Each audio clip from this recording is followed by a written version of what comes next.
Everybody. This is a partner-run webinar with Richard Bonell and myself, Michelle Allen, now King. For those of you who don't know, I just got married recently, so I'm in the process of changing my name. It's not as easy as I thought it was. It's quite a big thing to do. I'd like to welcome you all tonight and thank you for joining us. I hope we can help you with a lot of information, and we will run questions and answers at the end of it. So just an acknowledgement of use of materials. There's some images collected from social media groups and screenshots taken from our back office and Unitex. So that is company material. So we have, Richard and I put these webinars together from things we learn everywhere and just by researching and then, just learning where we can. So tonight I want to talk about the staking because that's the big question for everybody. It's like, what do we do? I've had so many people asking me what they should do, and there's actually no right or wrong answer. Like staking really will depend on many things. It will depend on how much crew you have, how much unblocked crew you have, what your goals are in life, your age, what you want to do, whether you've got big plans or you're just quite happy to make a bit of money and pay off your house and keep back and enjoy.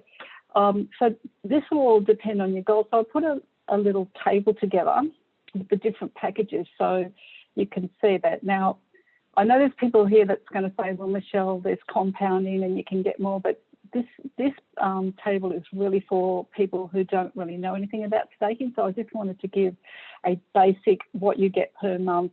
And, then of course you can compound and do kinds of different things to increase that or sell. So this table is based on 20,000 crews staked for the different months. So if you look at the cumulative one, which is 3 months, you'll get 1.2% a month. And that is basically 240 crews per month you'll get that's unblocked that you can sell on the Unitex exchange. The Classic, you can opt for 6 months. You'll get 1.5%. That will give you 300 unblocked crews. The optional, 12 months, 1.8, 360 a month. The secure, 18 months, 2% per month, which gives you 400 crews unblocked a month. The profitable, that's 24 months, 2 years, 2.5%, will give you 500 crews a month per 20,000. And then you've got the big one, the Eventi, and that's the one everyone's talking about. So that's 33 months at 8%, and you'll get 1,600 per month based on a 20,000 stake. Now, again, this calculation is not taken into compounding staking. It's really just so everyone can get a basic idea on what package they want to choose, if they are going to choose to stake. Some people may not, but if you want to take a screenshot of that, please go ahead. And that's just something to help you with planning your investment. The thing that you need to consider is once you stake for a period, you cannot change your mind. So if you decide to stake for the Eventi staking, you're going to have to wait your 3 years before you can access your crew again. So this is something that you really need to think about. So if you say, for example, you took the 12-month stake and you go, okay, well, I want my crew now 6 months later, no amount of whinging in the support or chat groups is going to unlock that for you. So when you make that decision to stake, please make sure that you consider what you're going to do. Like you're not going to be able to change your mind. So the Eventi staking will start 3 months after you stake. So as soon as it's available, you will stake. If you choose to do Eventi, you'll stake it. You'll get 4% per month, which will be added to your main account of crew, and that'll be blocked. And then you'll get 4% every month to stake, to sell, or to put into UNTBs or peer-to-peer trade if you choose to. Again, you cannot cancel your Eventi staking.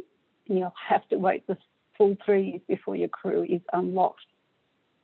And guys, I really want to tell you that it's really important that you consider this, because a lot of things come into it that, you know, that you need to think about.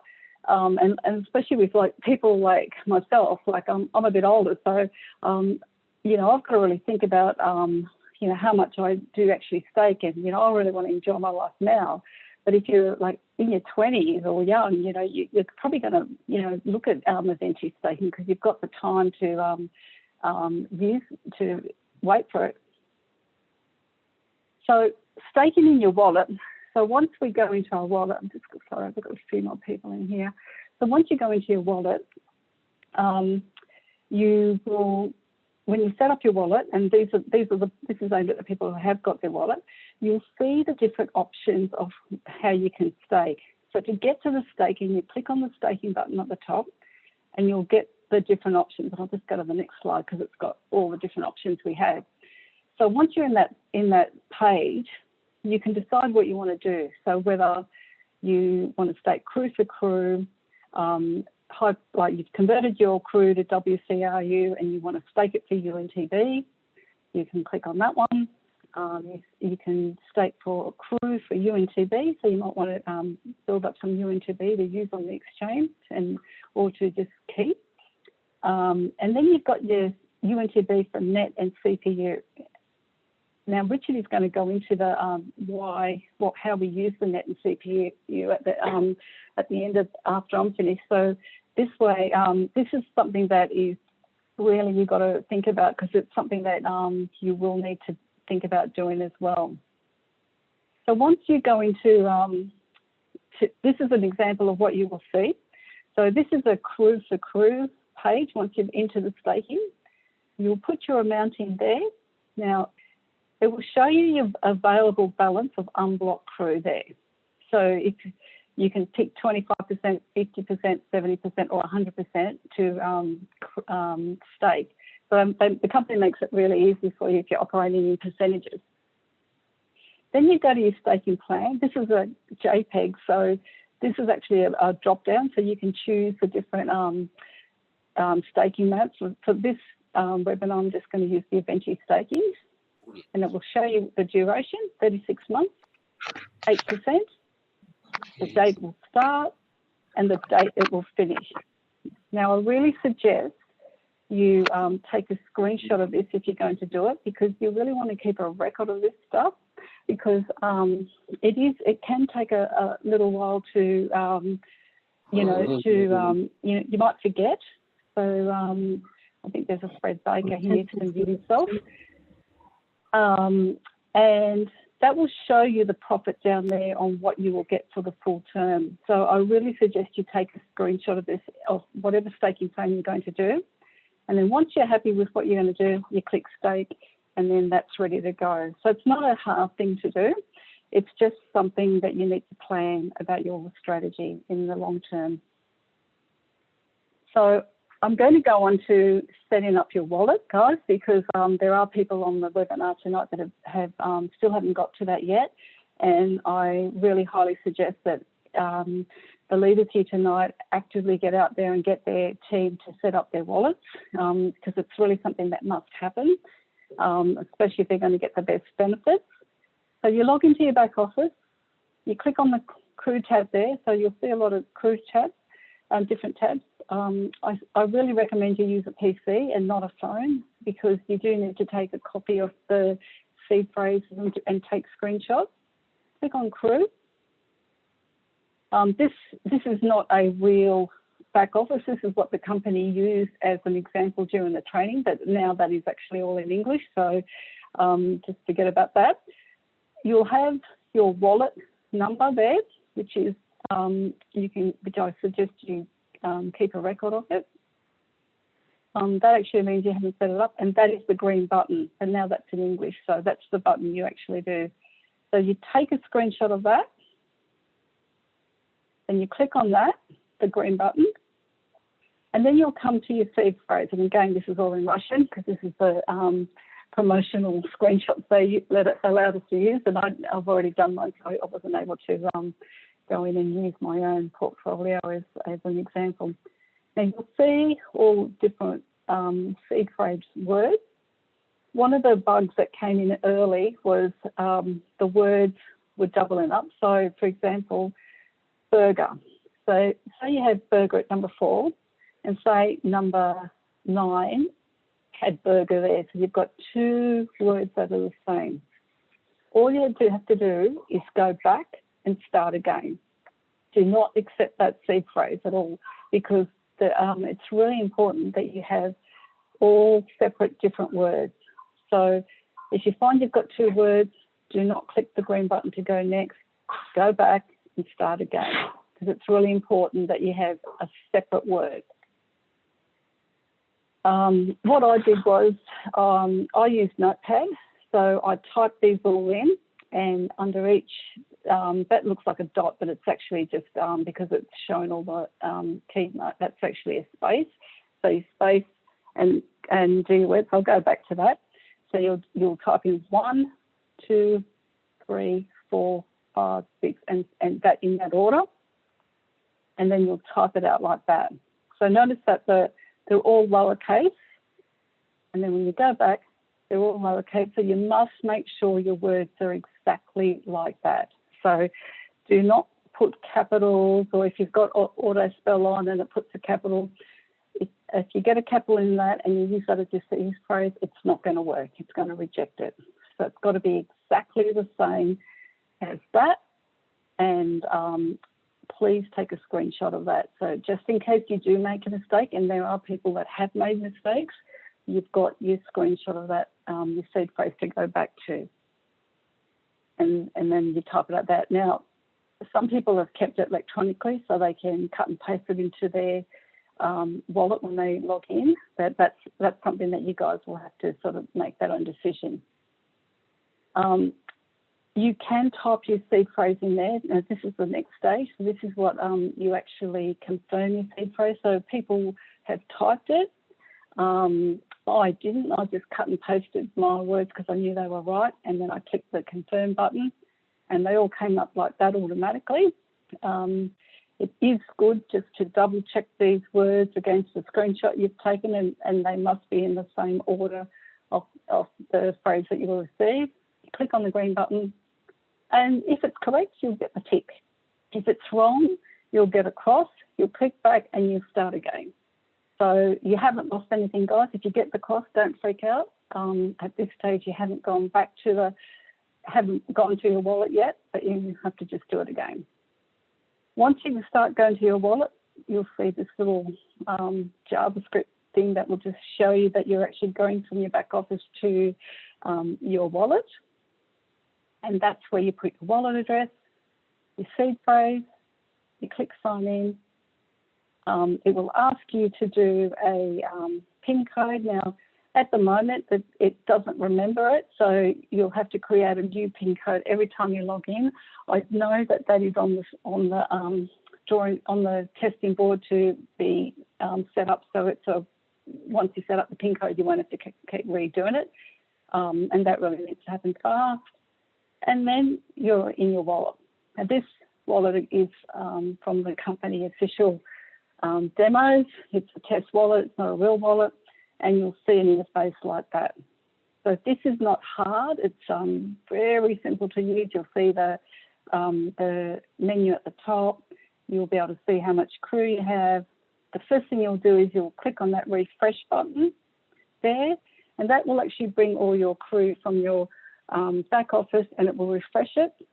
And then you can click that if you might have any unblocked that crew, that will actually bring that in as well. Any unblocked crew will show that.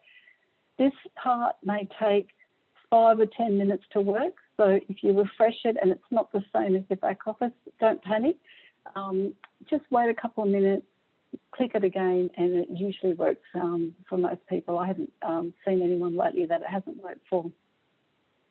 When you go back into your wallet, into your back office, you'll see this private key is generated there, and that means that you've done it. You've set it up as you don't have anything to else. You can click on that to go to wallet, or once you're in your wallet, you can save the address and put it in your bookmarks, and you don't have to come through your back office. But if you've lost your address to the wallet, just go back into your back office, click on the Go to Wallet button, and you'll go into your wallet. So what I want to do is to now is to show those of you who have never done it how to send CRU or UNTB to the exchange, and that seems to be in the Telegram groups. We seem to be getting a lot of confusion on that, and people are sort of not really, don't really know how to do it, and it's actually not that hard. So we'll log into our wallet. We'll click on this Send button there, and this will come up there. So in this section here, this is the drop down, so it has all our 4 tokens. So depending on what you have, it will show you what, so say for example, in this example I've used CRU, it will say available balance 1,100. I can click Send All, and it will send it all, or I can type in the amount that I want to send. And then you leave those blank. So you go into, and then you go into Unitex, and you'll see this little folder icon on the left-hand side. And guys, I'm doing this from a PC point of view, not from a mobile. This little folder here, you'll click on that, and then it will show you all the different options that you have. So for this, I want to send 1,100 CRUs to my to Unitex. So I would click on the deposit button just there. It's not really hard. If I was doing UNTB, I would do that. USDU, I would do that, and Bitcoin and so forth. So for this demo, I'm just clicking on the deposit button, and I'll get a little window that will show the exchange pool. Now that is everybody's, and then you'll get a crypto memo, and it will be a long number like that.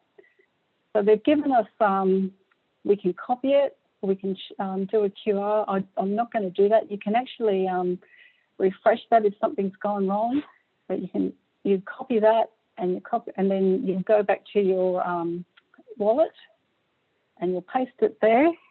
Then you'll go back and you'll copy the crypto memo, and then you'll paste it there. Now that's not a real number, guys. I actually just got in there and changed it all just so I could show you.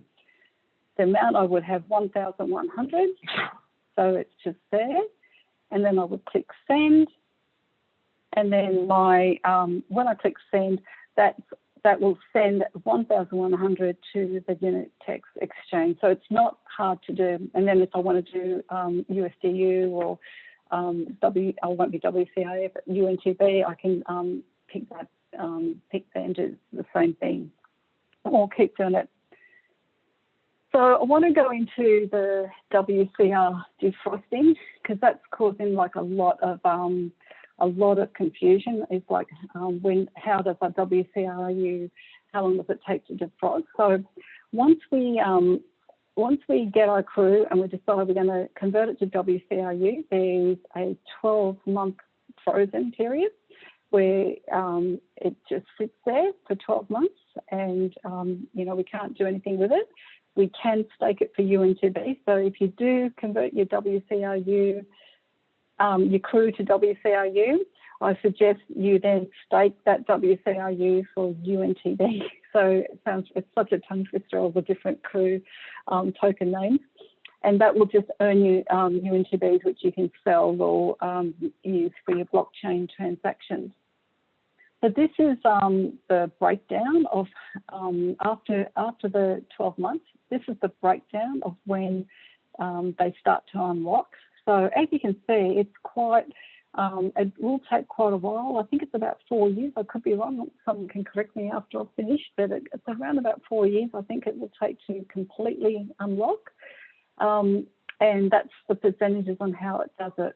So as you WCRU start to unlock, you can choose whether you sell it or whether you continue to stake, or there's decisions that you've got to make at the time.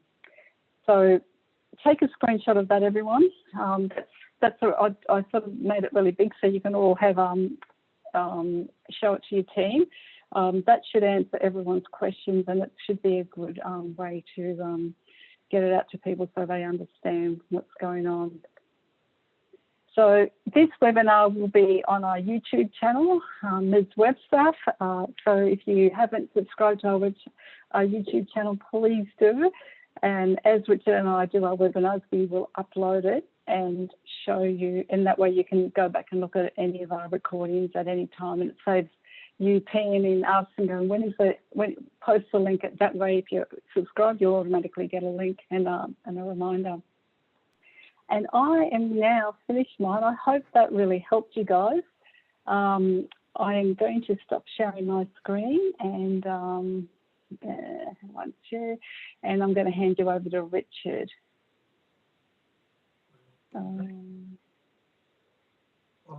Share. So it's over to Richard, and I hope my little webinar tonight, my little presentation helped you, some of the new people on tonight. All right, thank you for that. That was good. That was great. What I'm going to pick up where Michelle left off. When you when you do, can everybody hear me? Can you hear me, Michelle? Yeah, I can hear you. You can see my screen? Yep. Okay. When you do those transfers, when you transfer it over, you can come and have a look here in your in this where the folders are. You've got where you do your deposits. You've got your trading history. You've also got your Unitex transaction histories. So you can see if you've done a trade of crypto unit into your Unitex exchange, and it'll come up initially as pending. That means the exchange has actually got it. It actually hasn't just reached your account at the moment. So there's all sorts of things here. You can see a referral commission that someone that I referred to the exchange has done. So when the transaction's been completed through the processing part on Unitex, it'll come up as a paid out. So that's what you're looking for.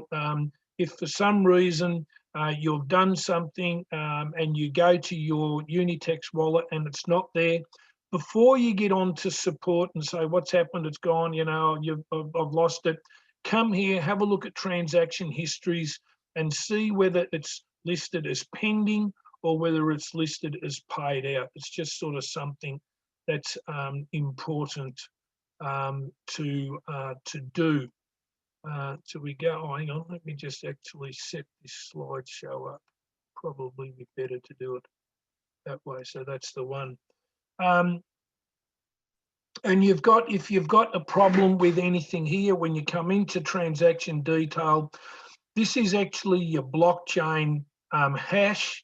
If you've got any problems at all with something that you believe that you have not received, you would give this hash number. This gives all the information that support would need to be able to locate any particular transaction that we do. Now we're just going to have a quick little look at when you go the other way around and we're going to withdraw from our Unitex exchange and send it back to our wallet. The process is a little bit different. You would fill in your 12-digit crypto address, would go into here. In this case, we're going to be sending CRU back to our crypto unit wallet. So you'd have your 12-digit crypto address. You would put in the amount of CRU that you want to send back, and you would click withdrawal. Now, what will happen is the withdrawal process is different. You don't get a memo. You'll actually have to go to the email that you have lodged with Unitex and do the confirmation there. It's just an added security feature that the company doing, that if someone had actually got into your account, got into your crypto wallet, got into your Unitex, they've also got to have your email as well to be able to remove anything from your wallet. So just be aware. The other thing too is if it doesn't come through, just have a look. You can see how in this example, I said that I was going to send 100, but the minimum that you can transfer is 250. So if it doesn't go through, you don't get your email again, don't get on to support and sort of say something's wrong. Come back and check, see if you've got an error message, see if there's something there, check that what we're doing is correct. Do all of those things. If everything that we're doing is correct, and yet there's still a little dilemma, well, then we can take it to support. But we need to do as much as we can do to self-check, check your transaction logs, do all of these things, and then we will minimize the time that we're tying up support, and that's really important for just the speed and the process of getting the exchange working. And now we're going to talk a little bit now on this big subject of CPU and net, because when you come and have a look at your transaction details, you will see that every transaction you do is going to use up these items. So you have dials in your back office that let you know what the status of your RAM, your CPU, and your net is. And every time you do some form of transaction, you are going to use up these particular things. So we're just going to do a little bit of a discussion here tonight, just to try and help people just get their heads around what these particular things are. Because the EOS protocol doesn't have any commissions, and that makes it very attractive for people to use it, but they obviously still have to be able to fund the system, and the funding methodology is RAM, net, and CPU. So CPU, for most people, would understand that it's the core processing unit of a computer, is traditionally seen as being the main, the critical part of a computer processing system. It's not the only part of processing, but it's certainly the biggest part. But on the EOS block system, CPU is used to execute transactions, and CPU is a time denominated resource. So it measures the activity in milliseconds. So that's one of the aspects that you've got to have enough time. You've got to have your UNTB staked, so you generate enough time in your account to be able to process any of the transactions you're doing. The other thing which you have to have is net, and net is a measurement of data usage. It's a measurement in bytes. So not only do you have to have time, you have to have also capacity. So you've got to have the ability to have space allocated to you in the EOS system, because that's the way that the system, when these two things work together, it's actually what they call bandwidth, but which we'll touch on that in just a minute. And RAM, a little bit different to the way a lot of people understand RAM in a lot of normal computer systems. The random access memory, it's a temporary storage system where a lot of active computations and calculations are worked out, but it's not used for long-term storage. With the EOS system, however, RAM is used also for permanent storage. So it's going to be something, if you are a very keen exchanger, if you're doing a lot of peer-to-peer transfers, you're doing a lot of, if you're looking after your family accounts and you've got kids in your family and they can't access the exchange where you're doing those exchanges and moving a lot of data around, you're going to need a sizable amount of RAM. In looking up and doing a study on this, doing a course, they gave us this train metaphor to use, and I think it actually explains it very well. So let me run through this just because if you read through this and come back and have a look at this, it'll just help you understand that net they liken to you having a seat on this particular train. Now, if you don't have any net, you don't have space on this train or on the blockchain. So you've got to always have some net available because that's actually in this metaphor. It's actually like having a seat on a train. Now, sometimes you will come and use the computer. You'll use the system, and if it's not busy, and you can use anybody's seat. But if it gets busy and you have net, then you are always guaranteed to have a seat on this particular train. And the CPU in this metaphor, it lets you know how many times and what days. It's sort of like having a ticket, which yes, you've got a seat on the train, but now you've got the days that you can use it. So if you want to be able to go for a ride on this particular train, if you want to use the blockchain whenever you want to use it, then you also have got to have your CPU levels at a suitable level. So that's and like I say, that's the two of these are very, very codependent, and that's what is generally referred to as actual bandwidth.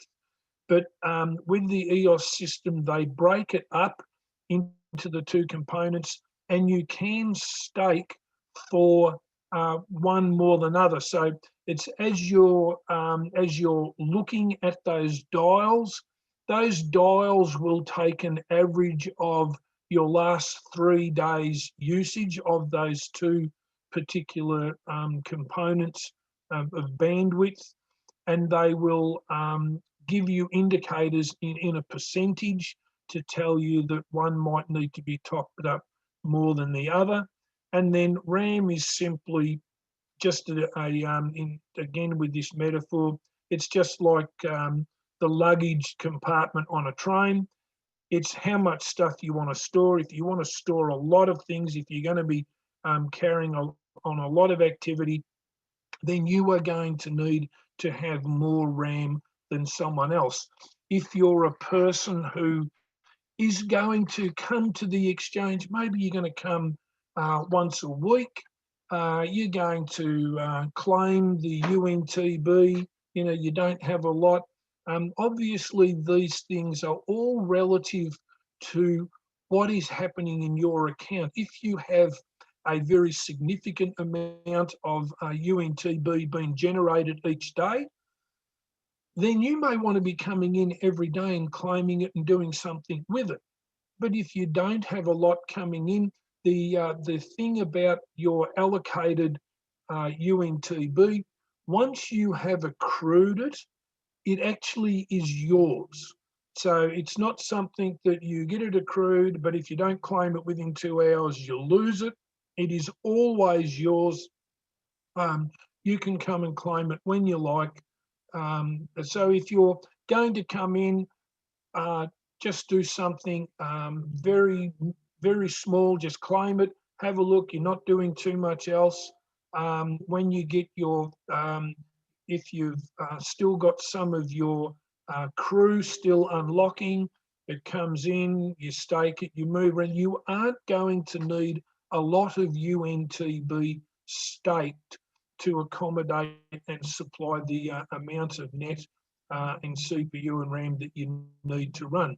So it's something that if you find that you have staked for your UNTB for net and CPU, and you find that you're just not using it, you can actually unstake it and then either go sell your UNTB if that's what you'd prefer to do. You can stake and unstake for CPU and for net. RAM you can buy and sell. You can actually buy it and you can sell it if you find that you've bought too much. You actually can sell it. So that's a little piece on that. Um, it's just we just want to go do a quick little run through of your screen, what's on your screen, what you need to see, what are things that you need to be aware of. So when you're looking at your screen, this is the part of the screen where you're going to place your buy and sell orders. You have the option of putting a limit or a market order in. If you pick a market order, it means that you're going to accept whatever the current market price is for whatever it is that you are going to buy or sell. If you put a limit order in, that means you are nominating the actual price for which you want to buy and sell. Now, something to just be aware of is that if you are looking at, you came to the exchange, in this case, this is Crew for USD, and you look at the current price, and it's and the market price is what you actually want to what you want to sell for. And I've just flicked the screen because I want to show this. You need to come and have a look at this. You want to have a look at this spread price, because the spread price is the difference between the buying and the selling price, the buying and the selling. This is the selling and this is the buying. And if you pick market as your price, and just as you click buy or sell, the market price changes because there's a sizable spread. That's the price that you're going to get for your whatever it is that you come to buy or sell. So if you look, this is just a piece of advice, if you look at coming to the market and the market price is what you're happy to sell at, still put it in as a limit price at that particular price. Because then as you're going to buy or sell, if there's a sudden change in the market, it's not going to affect your price because you've put it in at a limit price. So just be very, very careful of putting things in on a market price when there is a sizable, when the spread is a significant spread, because it could change dramatically and very, very quickly what you actually have bought or sold. Down the bottom here in the middle, it has your open orders. You can click on that and you can see any of the orders that you've got open. You can also look here, and trade history is a good thing to refer back to, because it just gives you an idea of what you have done in your trading on the exchange, and it will give you a reference for how, what did you sell something for last time, what did you buy it for. It gives you a good reference. The other two things which you're also needing to have a quick look at, when you should always come to the exchange with what you're going to buy and sell for already in your mind, and you have a look at the recent trades to see whether the price that you're happy to buy or sell at has actually been reached. Is it within the ballpark of what you're wanting? Excuse me. And then you can also look at the last price exchanged for the particular commodity that you're coming to the exchange to exchange. So there's a couple of things that the real big trick to this working always to your benefit is just don't rush. Just don't. The problem with doing this is if you start clicking buttons too quickly because you're in a hurry to do something, you're either in a hurry because you want to go somewhere else or you want to do something. That's when most people end up making mistakes. You can have a look very quickly. If you understand these charts, you can see here this top graph, that's a price chart. This bottom graph is a volume chart.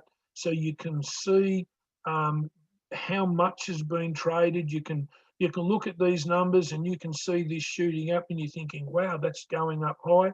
But if there's zero volume, if there's no trade, there's not a lot being traded, the numbers can sometimes be misleading. So it's a matter of looking at the volume being traded, which is this bottom graph, and the price that's been received, which is the top graph, for someone to look at it and make a decision as to whether you're going to actually do a trade. Bear in mind when you're doing withdrawals that there are withdrawal fees. So just make sure that you have the required additional. It's not a lot, but you just need to have the additional funds available when you're doing a withdrawal. Very, very quickly, this is something that there's a lot of discussion going on in various chat groups of people managing people's accounts. And the unfortunate thing about this, whilst you may be doing a service for someone and you may feel that you are doing something good and you may feel that what you're doing is beneficial, unfortunately, the law says that if you haven't got an Australian financial services license, you're not allowed to do it. And one of the things that you're not allowed to do is there's a whole heap of things you're not allowed to do, but in the area of managing accounts for people, if you provide a custodial, a depository service, for example, you're holding there. Now, if you're holding someone's seed phrase, if you've got their PIN codes or you've got any of that, you are deemed to be holding their account and managing their account, and you are in violation of Australian law. And everybody needs to check in the country that they are from. What are the financial rules? The penalties in Australia are very, very strict. They're very severe. For a general offence, the penalty is the penalty is given in penalty units, and one penalty unit in Australia is $170. So you're looking at somewhere between $1,700 to $170,000 in fines. Now, if you do something and you are considered to be doing it as a business, the penalty points are halved, but then it's multiplied by every day you do what you do.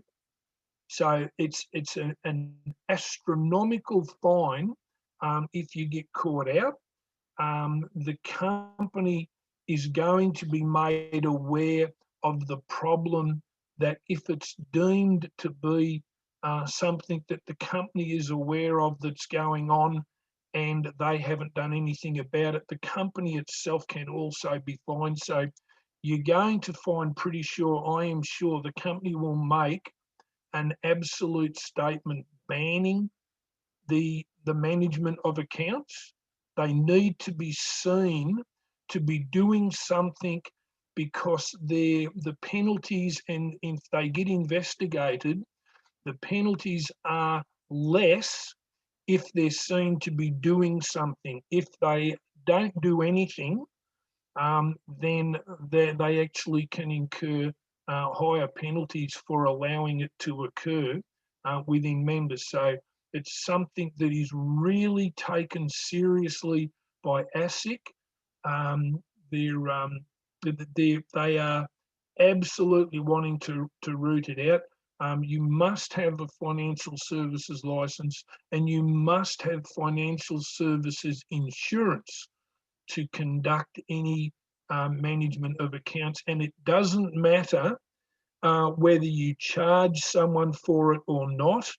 There isn't an issue of, well, if I'm doing it for nothing, I can do it. You can't. Even if you're doing it for nothing, you just can't do it. It really, it's one of these things that everybody's mates and everybody's good and we're all fine.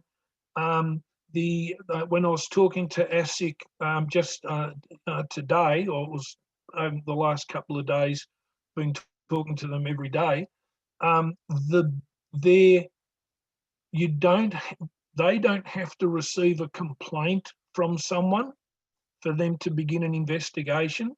The bulk of their investigations come from anonymous tips, and the bulk of their convictions come from anonymous tips.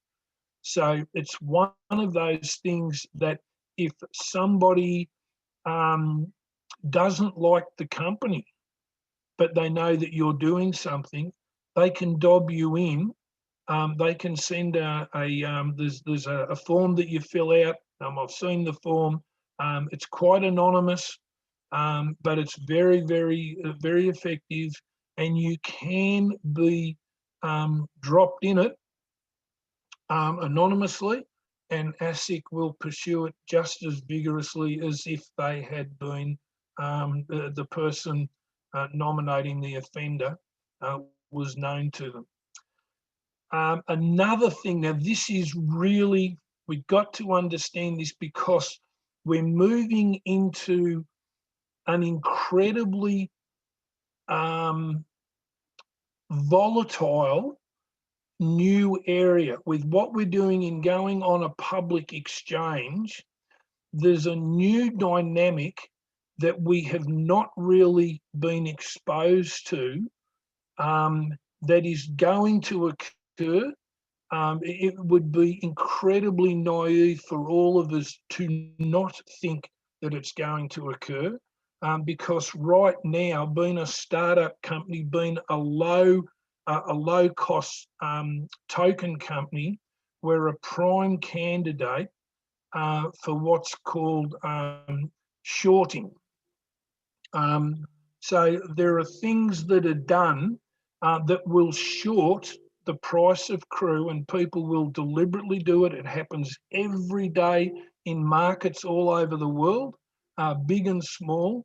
But a startup company that has a low token price is a real candidate for shorting. And I'm just going to go through how that happens. So here we have, this person's got no money, but he wants to make $3,600 in 2 weeks. He borrows $3,000 at this percentage rate, so he's got to pay back $3,600, and the lender is happy to give him the money because of the 20% he's going to return he's going to get. Do this maths. He needs 120,000 tokens to pay back the 36,000, and he needs another 120,000 to earn the money that he wants to earn.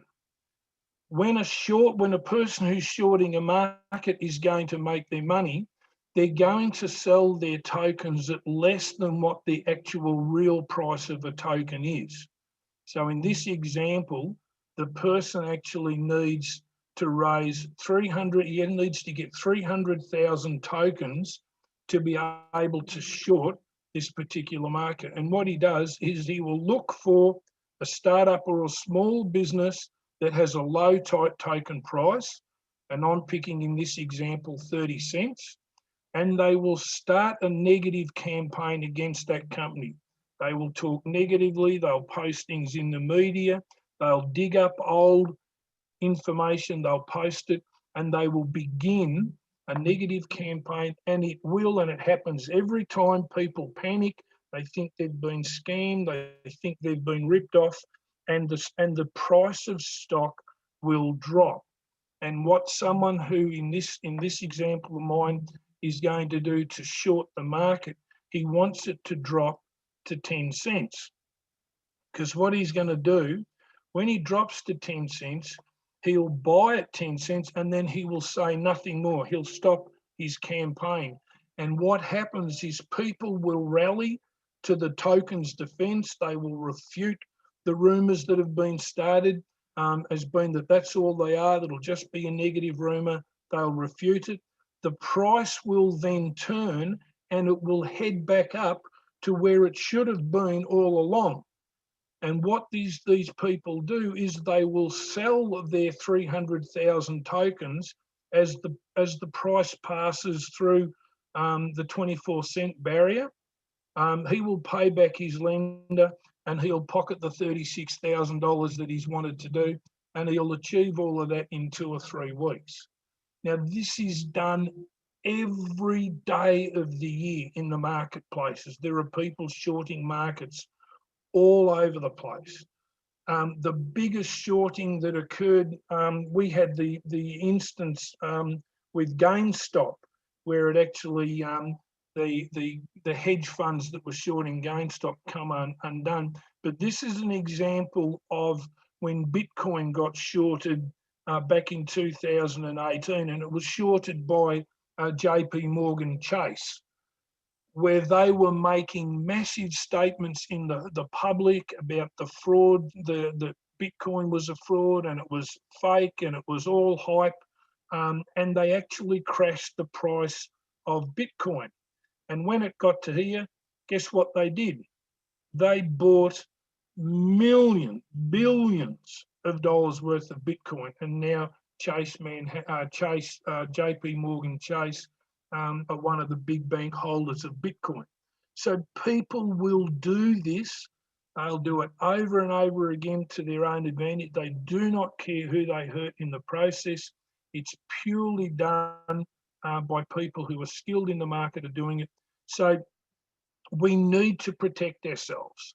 Rule 2 of the private investing rules, Commandment 3, is protect your savings. Now, the company puts in a protection device by putting in the 72-hour delay, which is going to come when the exchange reopens. It's also a protection from hacking, but it also means that it gives us a chance to have a look at what's going on if you see this price starting to drop.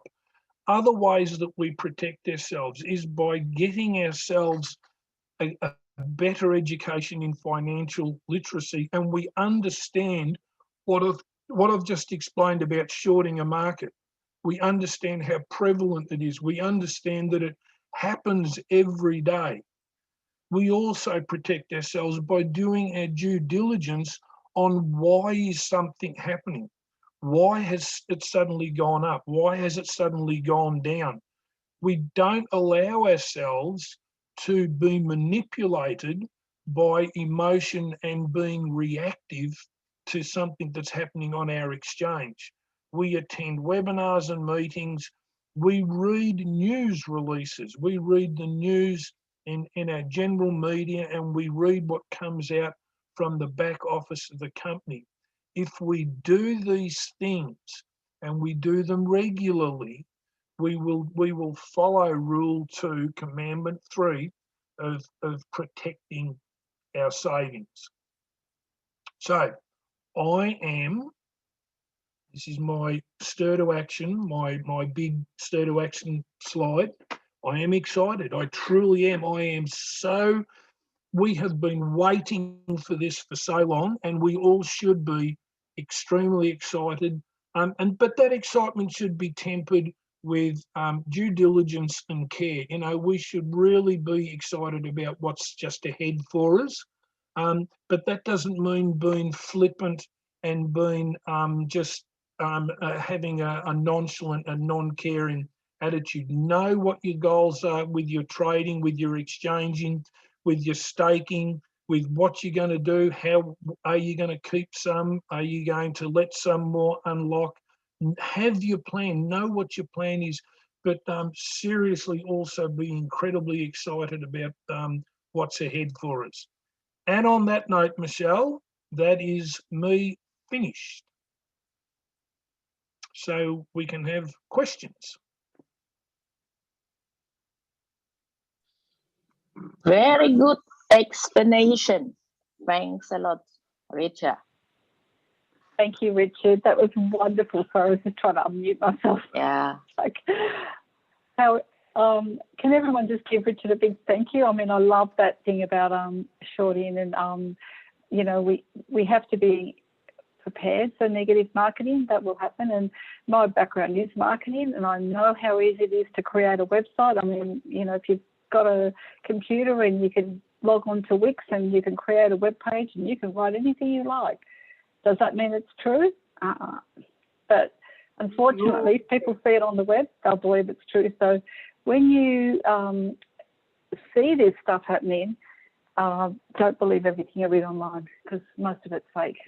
So much, especially some of those articles, they really ask where they've come from, and just be aware and protect your investment.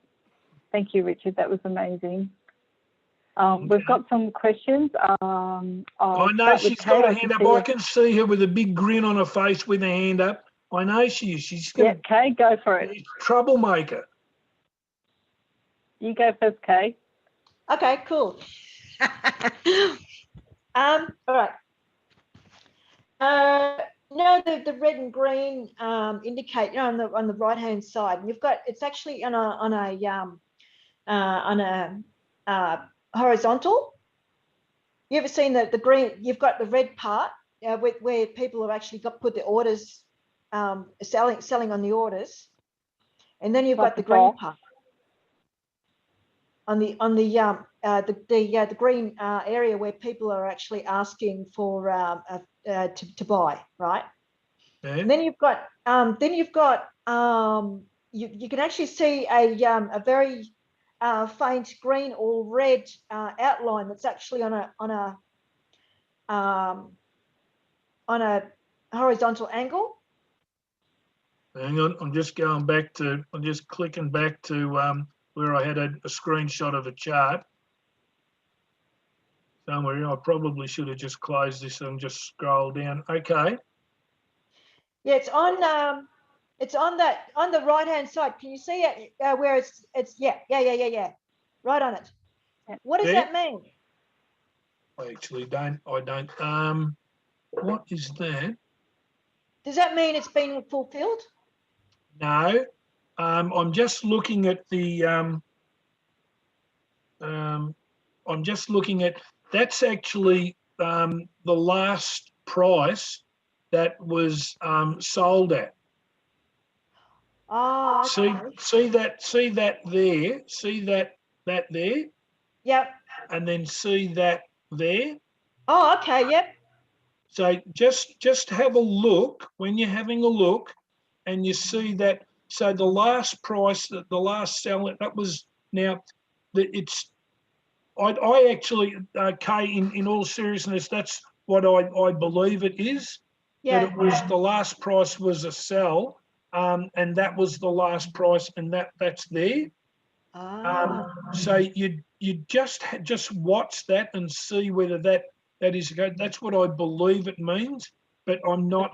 I'm not. I wouldn't sort of put my house on that, but that's what I believe it indicates. That makes sense. All right. Yep. What else have I got? Oh, that's it. That was. I got your answer. Yeah. Okay. That was clever. Grant. I can see Grant's hands up. Oh. Are you finished, Kay? No, not yet. All I've got a right. few.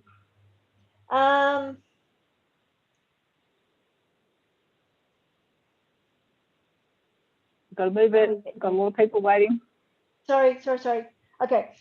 How do I like? I've actually sold some UNTB today, and it's actually in USDU. What is the procedure to actually to get it out of USDU to be able to bring it into fiat cash? Yeah. Then you've just got to go on to the exchange to exchange it to whatever it is that you want to exchange it to. So if you want to exchange it to Bitcoin or to US dollars or to Euro or to anything, you've got to go into that market and do the exchange there. Okay, so you've got to resell it again. Yeah, you've got to go and exchange it, back into those markets. Okay, got it. Right. And another one too, when you've got on the bottom there, where you've they actually show you what you've actually put on the market, and it's on the center. It's right at the bottom, and it actually says status, and it said I had 3 point something or other. Is that the amount that I get charged for the transaction? No, the status bar indicates that what's happened is it's a percentage. So you may have asked for, say, you were going to sell 1,000 something, and the price that you've asked for it to be sold at was reached, and 3% of that of your, say you were selling crude. You're selling UNTB, and you asked for, and you were going to sell it for 5 cents. And what happened is that, and that was the price that you'd put in as a limit order. And then as you were selling your crude, the price changed. And so it was no longer at the price that you had in your limit order. What that's telling you is that 3% of your order has been filled, but it's not completed yet. So it's letting you know that part of your order has been filled up, but it's not completely filled. So it means that when you see that, it means the price is obviously fluctuating around the price that you're seeking, and it's going in and out. So it gives you a chance to have a look. If you have a look and you see how much money you've actually got, and if for some reason that's the money that you need there and then you can close that order on that percentage level. But that's all it is. It's just letting you know the status of how filled your order is actually, the status of the filling up of your order. Okay, so I might have got about 3% less than what I actually asked for. No, it means that whatever you were going to sell or buy, only 3% of it has been completed. Only 3% has been executed. Okay, so that means that there's still more to actually be sold. Yeah. Oh, okay. So it hasn't sold all of it. It was interesting because the USDU, I got most of it back, and it's there ready for me, and it's still running at 3 point something percent. Okay, I think maybe I am talking about a different thing to what you're talking about. Let me go back to this. Is it this here? Yeah. That status there? Yeah. No, well, that's what I was describing then. That's what that status is. That's the completion of your order. Oh, okay. So yeah, that's what that status represents. Oh, okay, because was it the three? It's still saying 3 point something percent, and I thought, oh, yeah, okay. Hang on. It might be. Oh, hang on. It might be. I'll have to check. That might be. It's because it might be 3% left to go to fill it, to complete it. Oh, that's probably right. Yeah.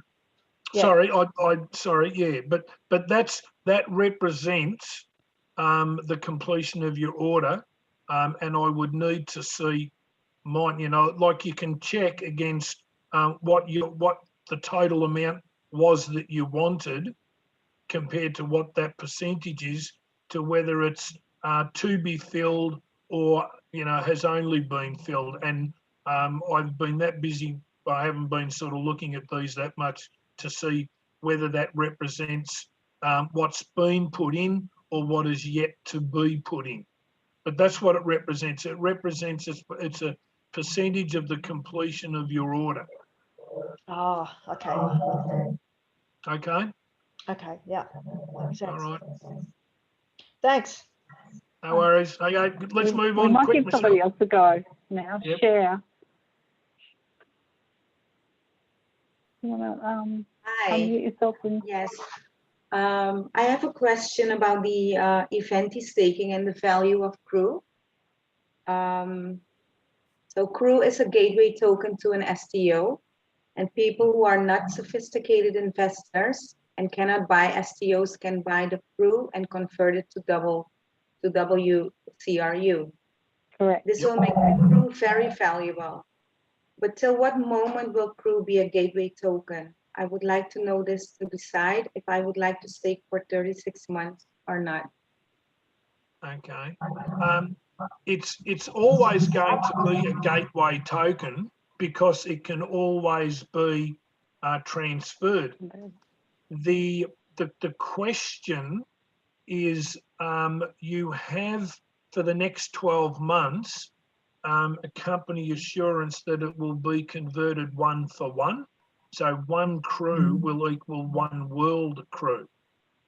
Beyond that, the market is going to determine how valuable it's going to be as a gateway token. It'll always be a gateway token because with 1 click of your mouse button, it will become world CRU. But it depends on how the market sees CRU as to what it's going to accept as a transfer. And that's a hotly debated issue because you can argue quite vigorously both ways as to its value. There is the fact that it's a tradable token will always give it some form of value over world CRU at the moment. But in a year's time, world CRU is also going to start to become a tradable token. So the value of CRU diminishes as more and more world CRU come onto the market, because if you think about it, if you have a CRU token, say in 2 years' time, and you compare it to a world CRU token, if I'm going to buy a CRU token that I know I have to then lock up for 12 months, the only thing that's going to make it a proposition for me to buy is how cheap I can buy it to justify the fact that it's going to be sitting around for 12 months only earning me a UNTB. Because I'm not going to be, but if I could go on the market and buy 10 world CRU, why am I going to buy that are tradable, instantly tradable? Why am I going to buy 10 CRU that if I convert them, I have to lock up for 12 months? So that's a decision that everybody has to make for themselves as to what they understand value is and what they understand longevity and all those sort of things are.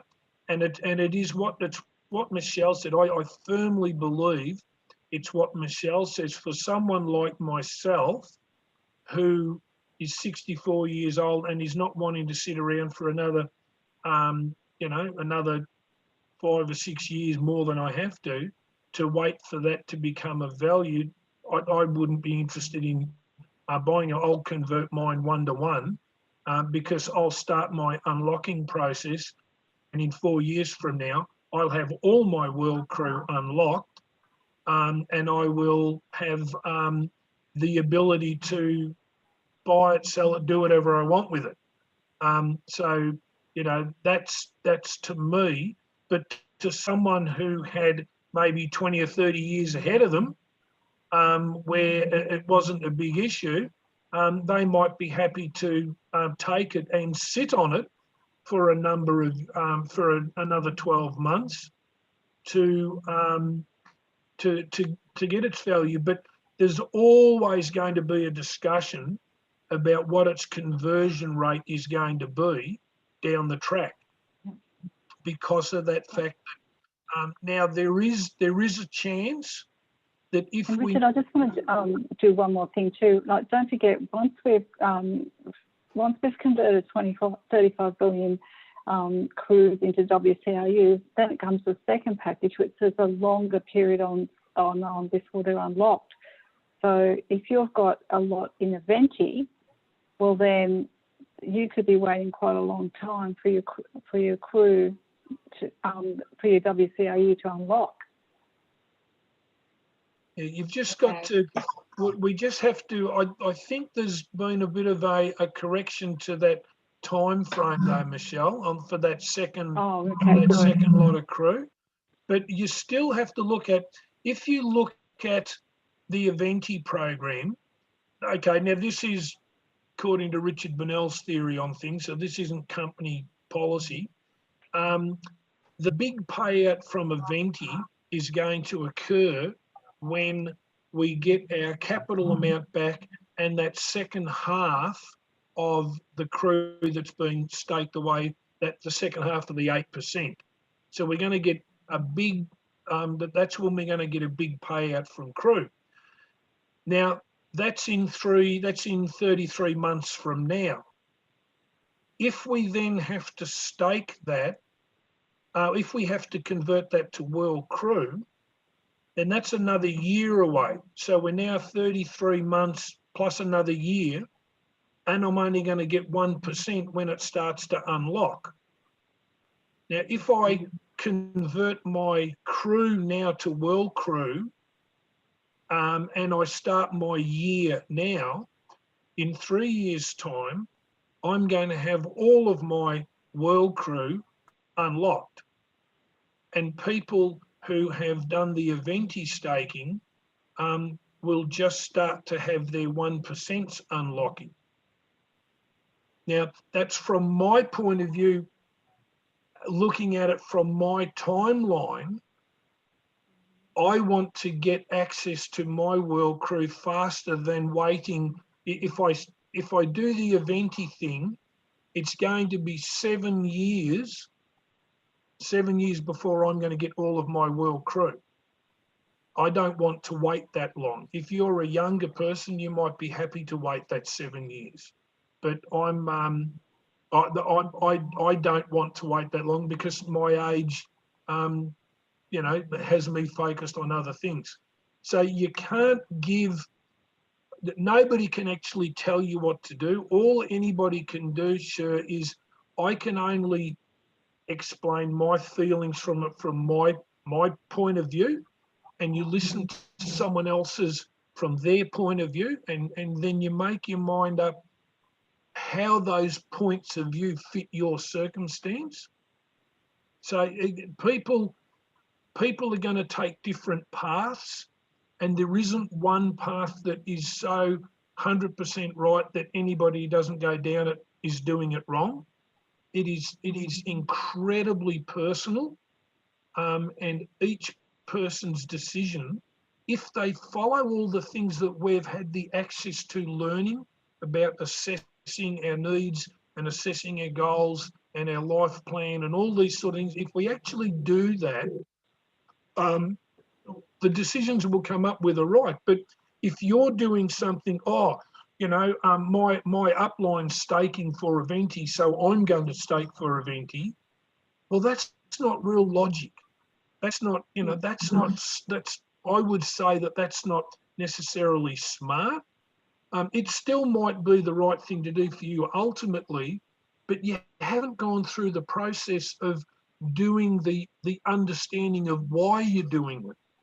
And that's what I'd be so strongly encouraging everybody to know why you're doing what you're doing, and not just do it because everybody else was doing it, so I did it. Does that help? Does that help?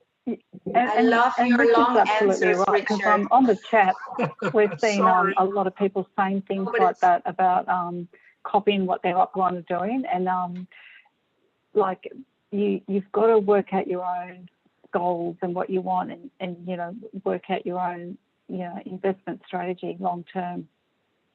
And also, and it's not, yeah. and it's not having a go at uplines or not having a go at absolutely anybody, but just because someone is your upline doesn't mean they're a financial genius.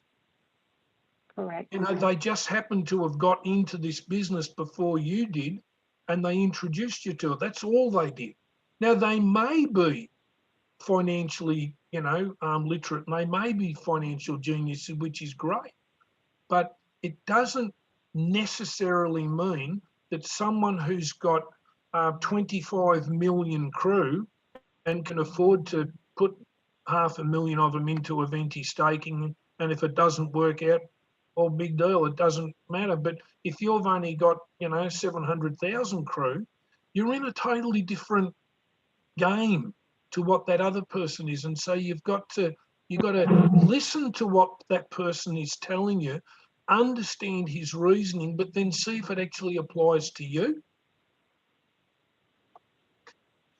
Hope that helps. It helps a lot. Grant, Thank you.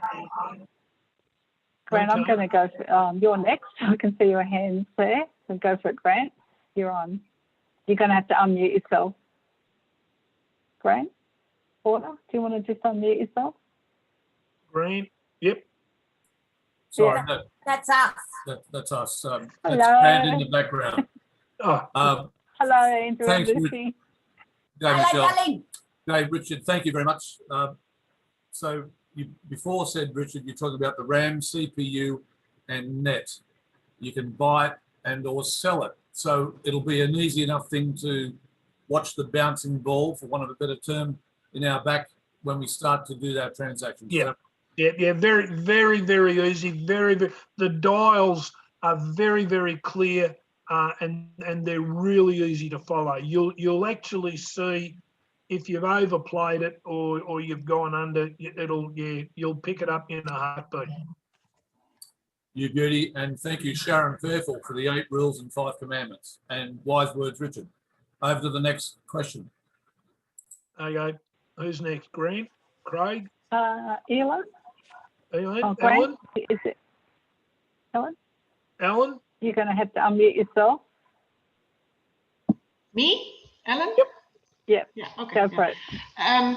Well, actually, I have a question about the limit when you're sending the crew to the back to the blockchain. Because a few days back, I had 1,200 crew I wanted to send back as quick as possible, but then it was pending for a day. And I thought, okay, it's not $1,000, but how does that?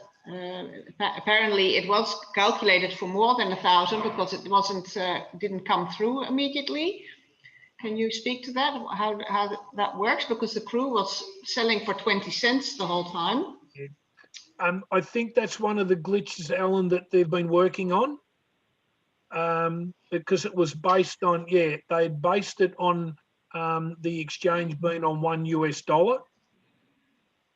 It was irrelevant what you had paid for it, Okay. but I think you'll find that'll be changed. Because I did hear Maria say something about this, and then I remembered later, and that she said when we were still trading, you know, with that webinar when you were also trading online already, and the crew was going up and down, and you know they were selling already for $4. She said it might be that the system remembers the highest selling prices, like it went for $4 at one time. Yep. She said it might actually calculate the limits due to the highest price, but that's the part where you can see the highest and lowest price, you know, on the left. Yep. It didn't say that price anymore, so I was wondering about how you could because then you can sort of calculate it for yourself, I guess, if you know what the system. I actually think you'll find that'll be changed. Okay. And I have another I think question. they also reset a lot sorry. of stuff in the exchange too. I think like when they shut the exchange down, they reset a lot of stuff as well. Yeah, because The it's going to initial come back trade. without the limit as well. I gathered that it's going to be. Yeah. So I paid too much for it. But anyway, but I have actually a question relating to what you were just saying, because I remember a few months back you were doing one of these webinars I was watching in the replay, and you were actually talking to also about the Eventi staking, and then you had this theory that there might be a reason that they're actually, because they're really sort of promoting this 3 month, and you feel there's a sort of a push sort of to sort of, it's sort of getting very promoted, this Eventi staking. People are getting this sort of excitement, like you have to get it done. So I feel there must be a reason for it. There's a tactical reason. That's what I sort of. I just want to jump into that one, Ellen. Like, for everybody, don't feel pressured. There's a lot of advantages for us to go into Eventi with the return, but there's also advantages to the company, because if we have all our unblocked crew or our crew staked, right, that's not volume on the exchange to sell. So again, you're going to have to really work out what's right for you, but please don't feel pressure, because I know there's a lot of hype, and Richard and I have seen so much chat stuff on the chats, and I know that I saw one leader go and said, I'm going to stake half my unblocked crew for Eventi, and we can all imagine what he would have, right? And we're going, oh, and when I saw that, I thought, oh crap, should I do it? And I thought, no, stop it, go back to your own what you need to do, and focus on that, because someone that might stake half their unblocked crew as a leader, like as Richard said, they might have 5 million unstaked crew, and if they stake 2.5 million of it, well, it's not really a big deal if they lose it. So don't try, guys, not to be pressured into the Eventi staking, because when you are, as what Richard said earlier, like you've got to think of like where you are in life, and whether you can wait 7 years for it all to be unlocked. Like I'm going to have a party. Like I'm going to have a great time. I'm going to do some investments. I'm so having a party. Yeah, but when I was speaking to, it was I don't know if you can remember, it was like a few months ago, and you were talking about this theory you had about, because what you just said as well, that the bulk of the crew will be coming free in 3 years, and suddenly a lot of crew will be going on the market again. And you had this theory that there might be some thing going on with the SEC regulations, that by that time we might have had enough volume. So that we fall under a different regulation, and then there wouldn't be a lockup anymore. That was your theory at that time. Can you? Is that something you still believe, or is that changed? No, I think what's changing is the company are realising that the time frames that they set for things are probably not going to be met quite as they thought they were going to. Now, SEC, when they approached SEC, they obviously wanted a regulation effective status, but the numbers that were presented to SEC were just mind-blowing to SEC. Like they presented numbers that basically means by the year 2028, the company is going to be generating incomes that are 2/3 of the size of the US economy. And they just found that was unfathomable, but they couldn't fault the mathematics of how the numbers were arrived at. There's actually no flaw in the mathematics of, if certain parameters are met, these numbers are possible. And so there's no reason Andre Harato and the other particular gentleman from Switzerland who his name's on the license, there's no reason they were presenting as business as people who were undesirable in any way. There was nothing to say that there was anything untoward going on. Just the numbers were far-fetched. Not far-fetched. They were just unfathomable that it could be possible. And so SEC don't regulate on the issue of are your numbers plausible or not. They work on the credibility of the people making the application, and the mathematics of the application. And all of those things checked out. So they gave us a Regulation D, which says your maths and your proposal is so complex that only a sophisticated investor can actually understand this. Only a sophisticated investor could possibly get their head around numbers of this magnitude. So we're going to give you the chance to go and raise your money and build your business and go do what you're going to do what you want to do, but you have to do it with suitably intelligent investors. You've got to do it only with sophisticated investors. Now, come back to us, and they've given them 2 years, produce quarterly figures, come back in 2 years' time, and we'll have a look at the numbers and we'll see how you're treading. Now, if for some reason all these things all start to fall into place and we go back in 2 years' time and they say, hey, you guys are sweet, you've done all the things that you said you were going to do, you're right on track, everything's good, they may then give us a Regulation A effective status, which then that blows all of the holding times out of the water. But they may not. And so we have to make a decision right now. When you're going to make your Eventi staking, you've got till the 1st of April to get into the first round of Eventi staking, because that's when it ends. So you have to sit down and think, where are we going to be in 3 years, in 7 years' time? And you've got to make that decision, because the company are deliberately closing off Eventi. The three popular staking periods are Eventi, the 3 months and the 6 months. So they're the ones that they're closing first, and they're doing that solely to force people to make a decision. If people want to maximise their involvement in those things, they're going to have to get on the exchange, buy as many crew as they can to throw into those Eventi programs, or do whatever they're going to do, because they're going to end on the 1st of April. Now, they may reopen them sometime down the track. They may reopen another Eventi program and roll it out again. It doesn't mean it's closed forever, but in this time round, it's closed on the 1st of April. So we all need to be very, very focused on what are we going to do with these programs. With the issues that you've got to look at is, what's going to happen when we do go onto CoinMarketCap in 3 months' time.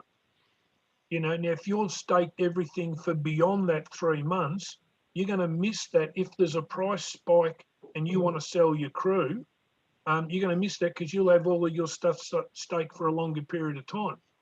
So there's a very good argument on the 3 month staking to have crew available to cash in on that opportunity. If it doesn't come apart, it doesn't come off, well then you can restake. But these are all of the elements that we've got to be putting down on a piece of paper, like Michelle talks about on her whiteboard, and you write down all the pros and cons on your whiteboard to actually make a decision.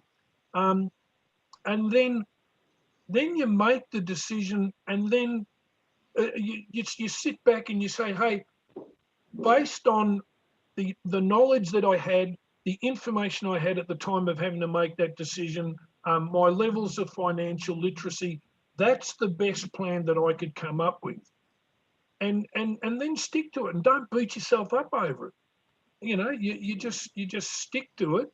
And then when an opportunity comes down the track and you've got some, if you've staked for 3 months and the coin market cap thing doesn't happen, well, then you make a decision then, okay, what am I going to do with that crew? And you will look at the situation then, and do you stake it for a venti then if they're going to open it up again? And all we can do is ask questions, get advice from a variety of different sources, and then get out Michelle's whiteboard, write it all down, and then, and to some degree, it is keeping our fingers crossed that, that we've asked the right questions of the right people. I've got to just say, guys, that That's very whiteboard helpful, is like the Lisa. best strategy, because it just constantly changes for me. I just kind of go, I hear something and then I go and I rub everything out. And my husband's like, what are you doing now, Michelle? I go, oh, I'm just recalculating everything. He goes, you haven't got long left. And I go, I know, but I just heard this. And then I write it all up and I think, no, and go back to the... So I keep going back to my original plan. So, but it is a good thing to do because it constantly makes you think about it. And, like it is a big decision, like to tie your crew up for 3 years. That's a big one. Like, yes, the returns are great right now, but, like as Richard said, you've got to think about what the price is going to be. Like, hypothetically, what if the price goes up to similar to what Bitcoin is? Like, how do we know? Especially if something is with WCRU being a security token, it's going to be a much better option for investors once they understand it.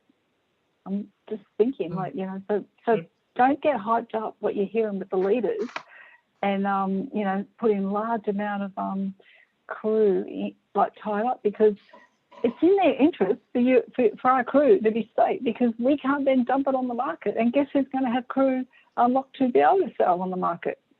Not us, if we've got a lot of it staked away. So keep some crew available for you. That's what I think. Yeah, So, and keep 500 to 1,000 crew available for November, so we can all sell it at Christmas and have a decent Christmas this year. Yay!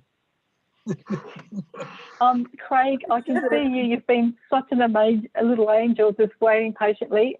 Let's let Craig. It's Craig's turn to ask a question. Okay. Please go ahead. Thank you. You got to unmute yourself. Thank you. I think I have, yeah. I'm still learning how to use Zoom. G'day. My quick question is, with this RAM, net, and CPU, what's a good sort of theory for a couple of single blokes to sort of work out on it? I'm tossing and turning different ideas and different theories. And yes, Richard, I could talk theories all day. I'm studying criminology at university, so it's kind of my central gauge point. Well, what sort of strategy for the CPU? Because I'm thinking I'm measuring it all in computer, like bytes, megabytes, gigabytes, terabytes. What's your view on that? Okay, what I've done is I've got 10 UNTB staked for both, and I'm going to watch that and see how long that lasts me. I'm not the trading pairs that the company have on this exchange at the moment aren't the trading pairs that I trade in, so I trade on another platform.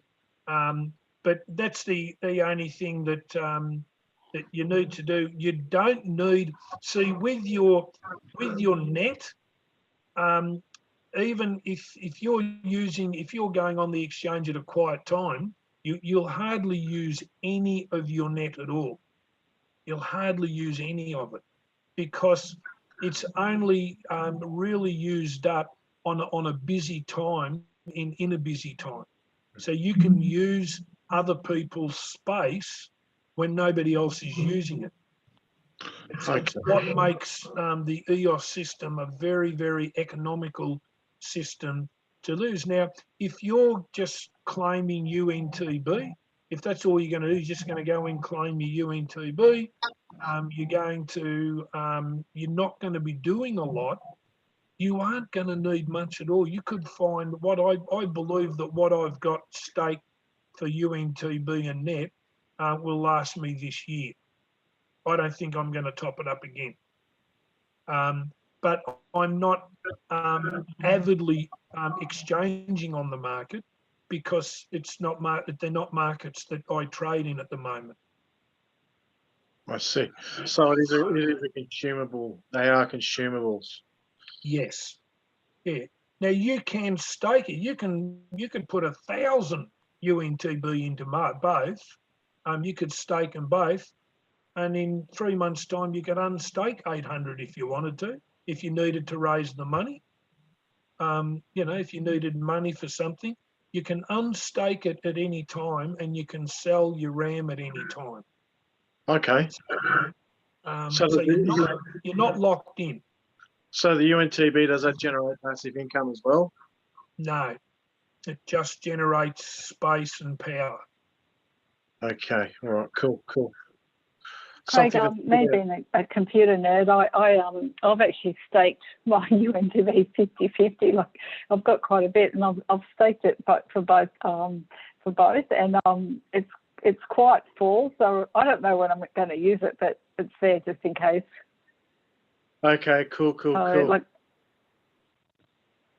Great. Can I ask a question now? Yeah, sure.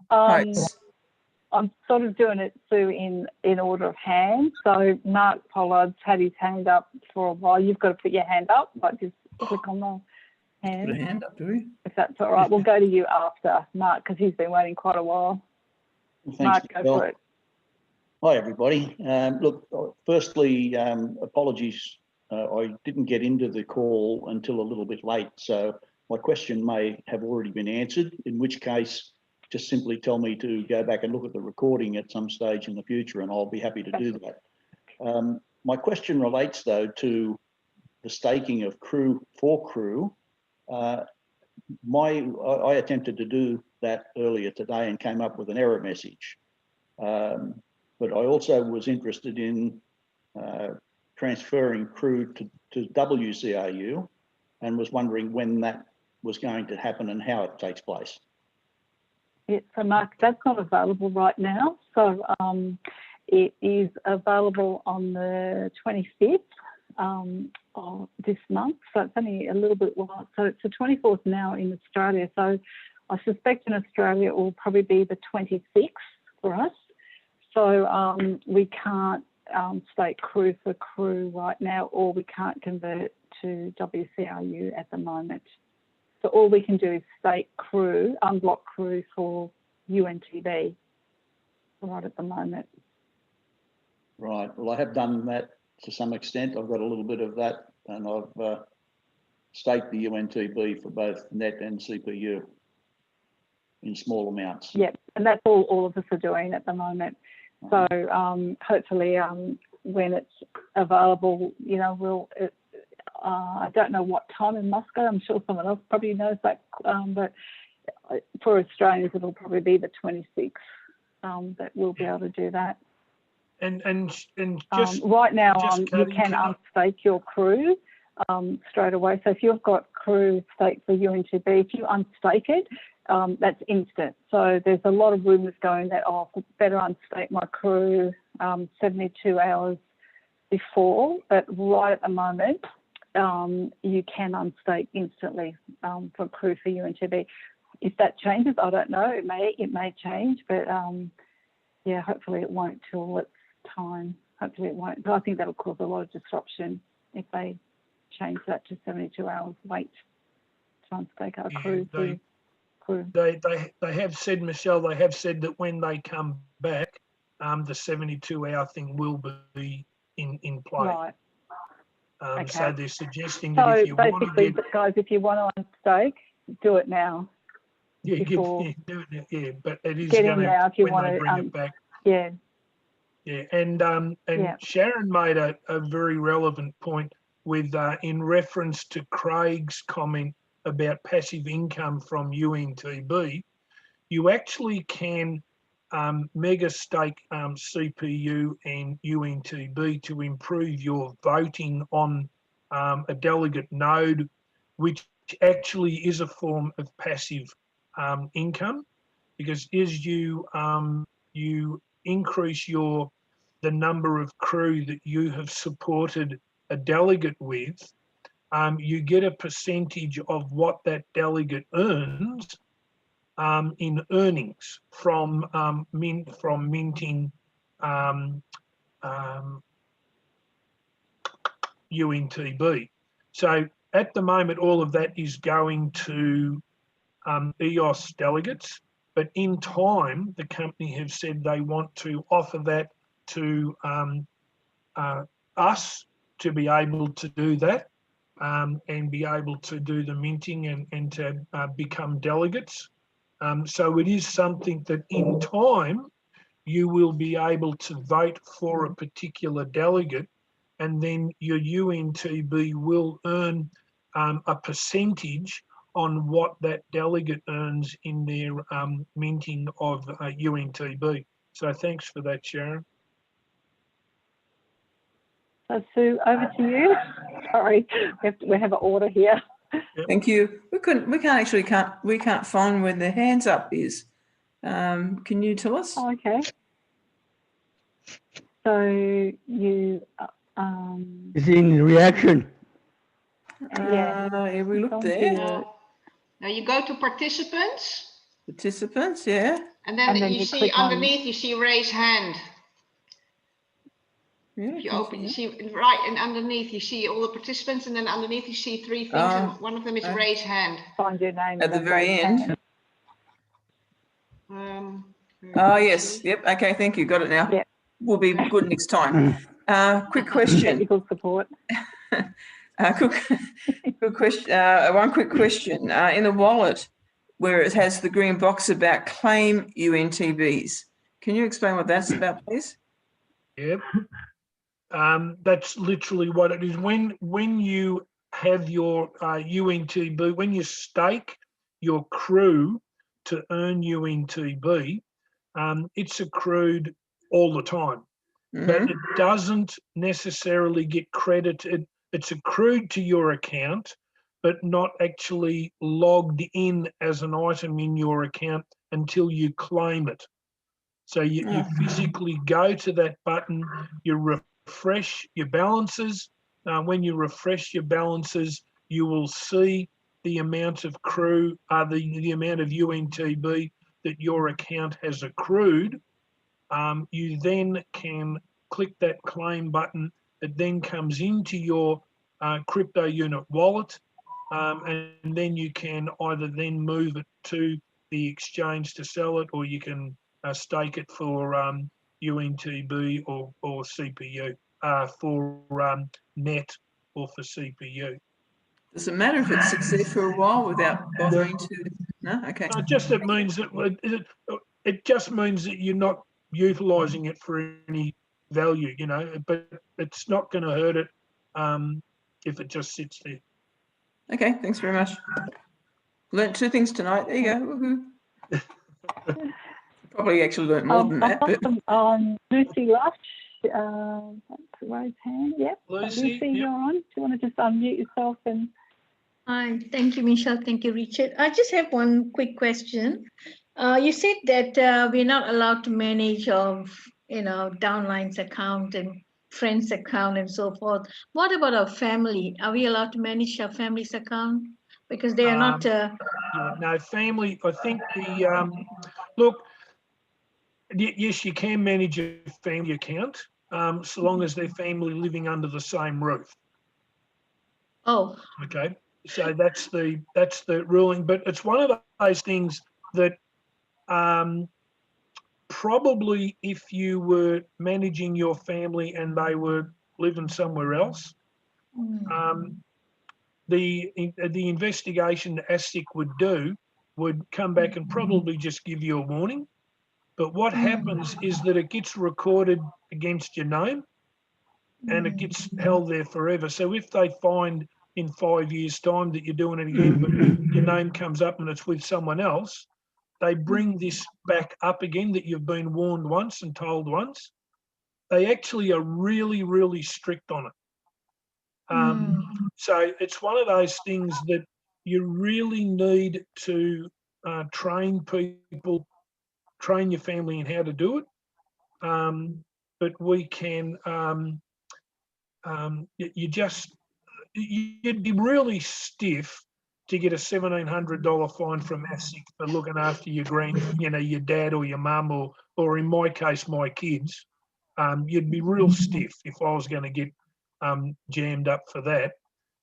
So they do look at the intent, but where they look at is that, I mean, I had a lady come over to my house, and because she wanted to do her account, I said, look, you have to come to my place and sit next to me while we do it on the computer. You physically, I cannot do it without you being in my presence. It's too much of a risk that I'm not prepared to take, because anybody, and this is the trouble, Lucy, that people can just dob you in. Once you've been dobbed, once ASIC get the complaint, by law, they cannot ignore it. They can't turn around and say, oh, this is just a person who's cracked the sads with Richard, and so we're not going to do anything about it. So they have to act on it once they get told about it. And it's one of these things, it's actually what they call an indictable offence, which, and Craig will be able to tell us more about this if he's still there, that it's not something that they only act on if they get a complaint. Once they find out about it, the proceeding starts, and they don't, and there's no pulling back. You can't ring them back up and say, oh, I want to withdraw my complaint. It's too late.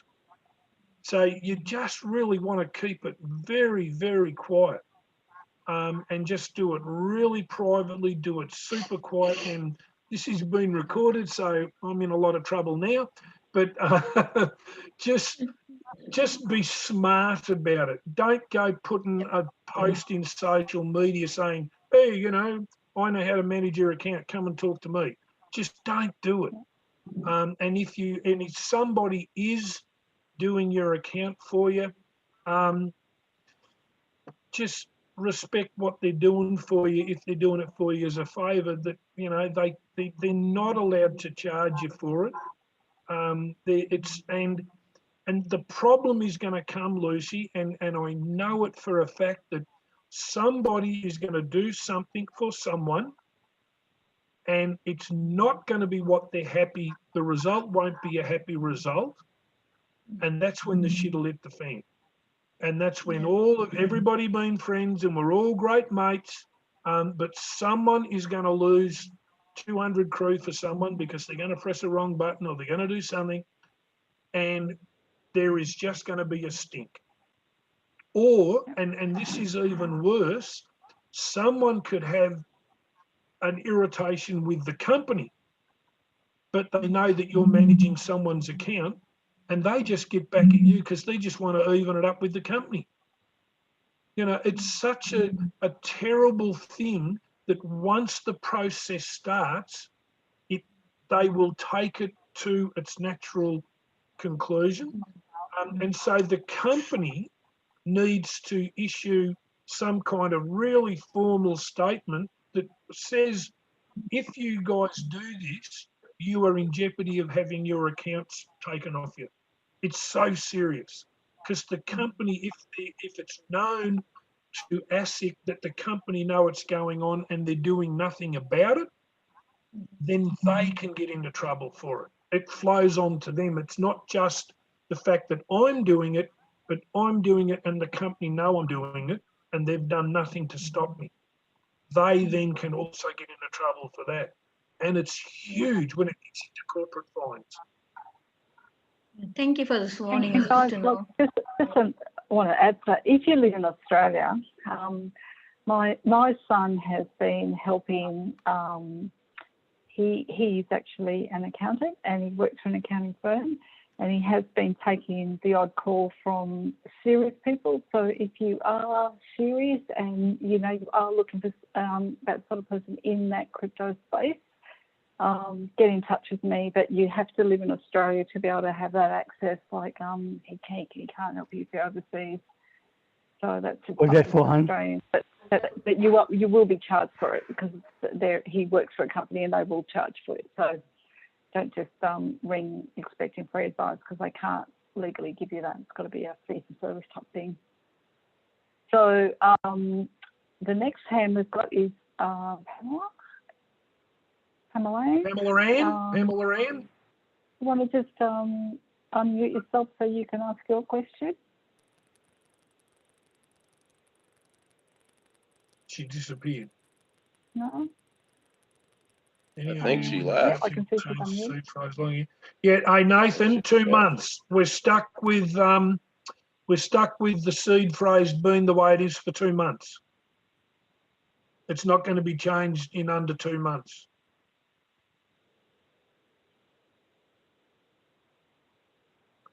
Sorry, I'm sorry, I just jumped over the top of Pamela Ann. If you want to ask your question, please go ahead.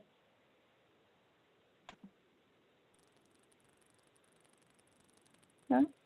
Okay. No. Kay's looking like she's thinking of some more questions, so please, other people ask questions.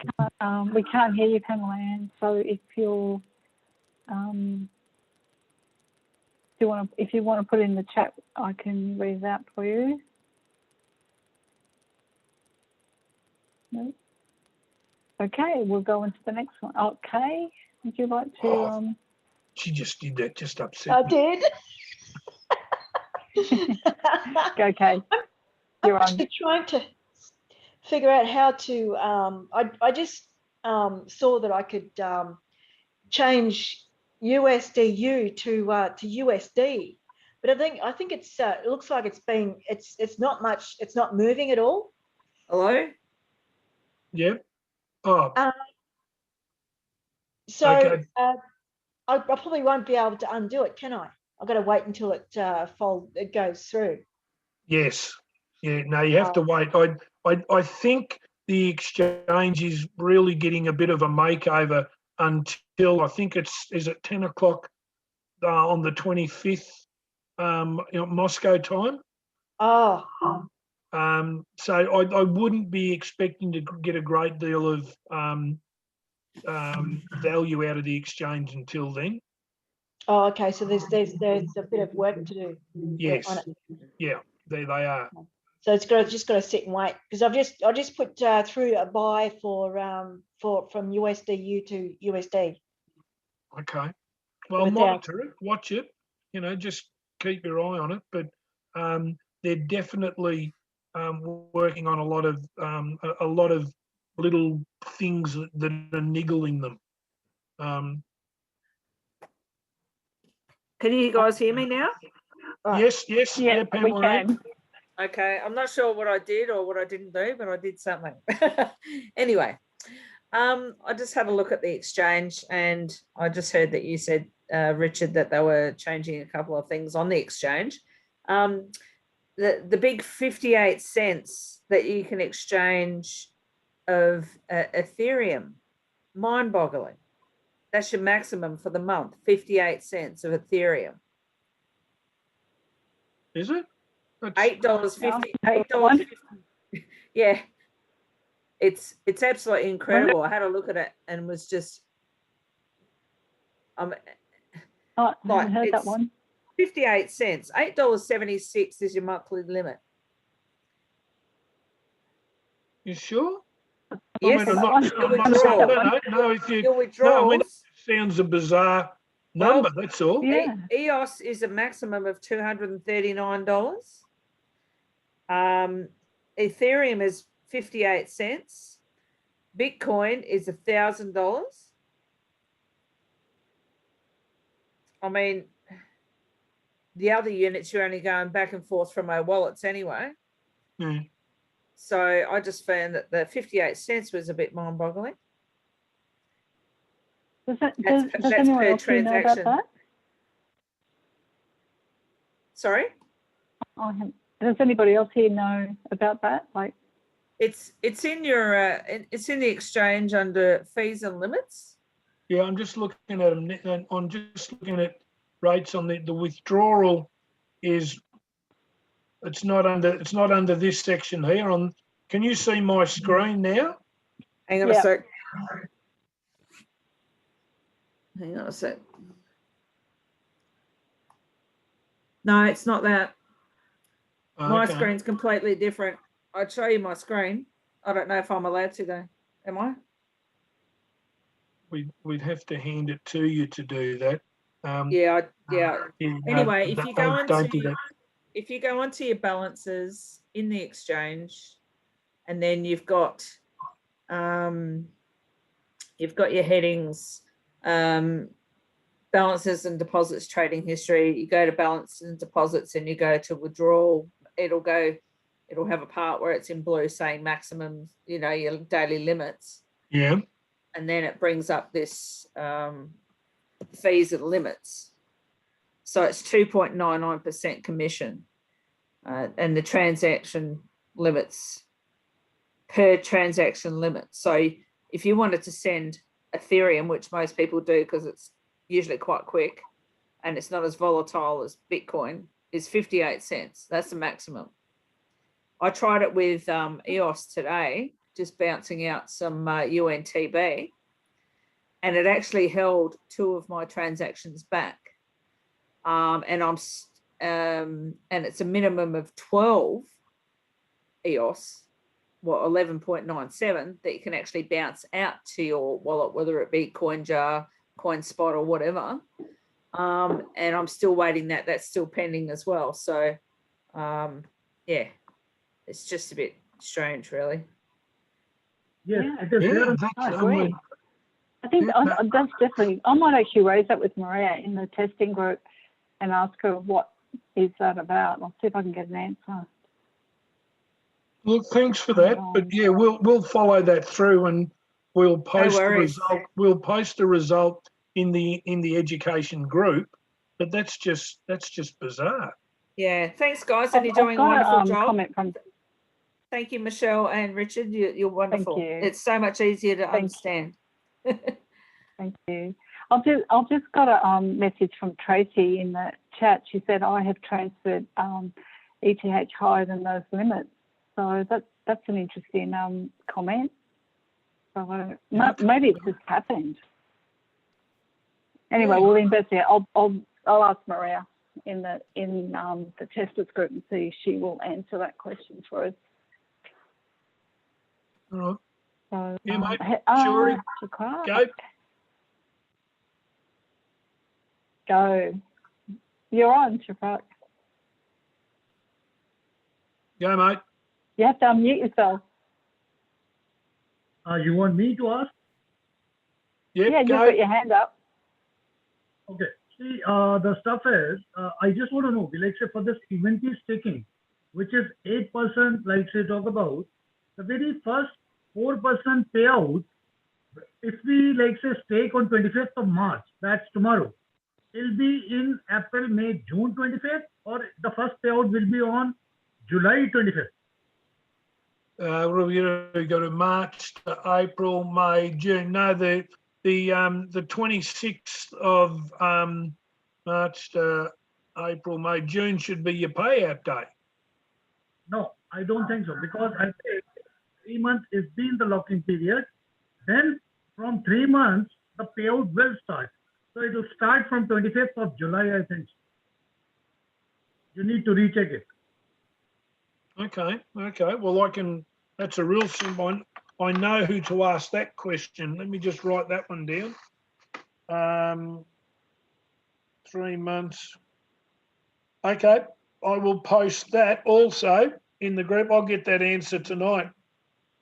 Yes, the 3 months are getting 25th of June, but the first payout, I think, that'll be on 25th of July. Oh yes, yeah, the payout, yes.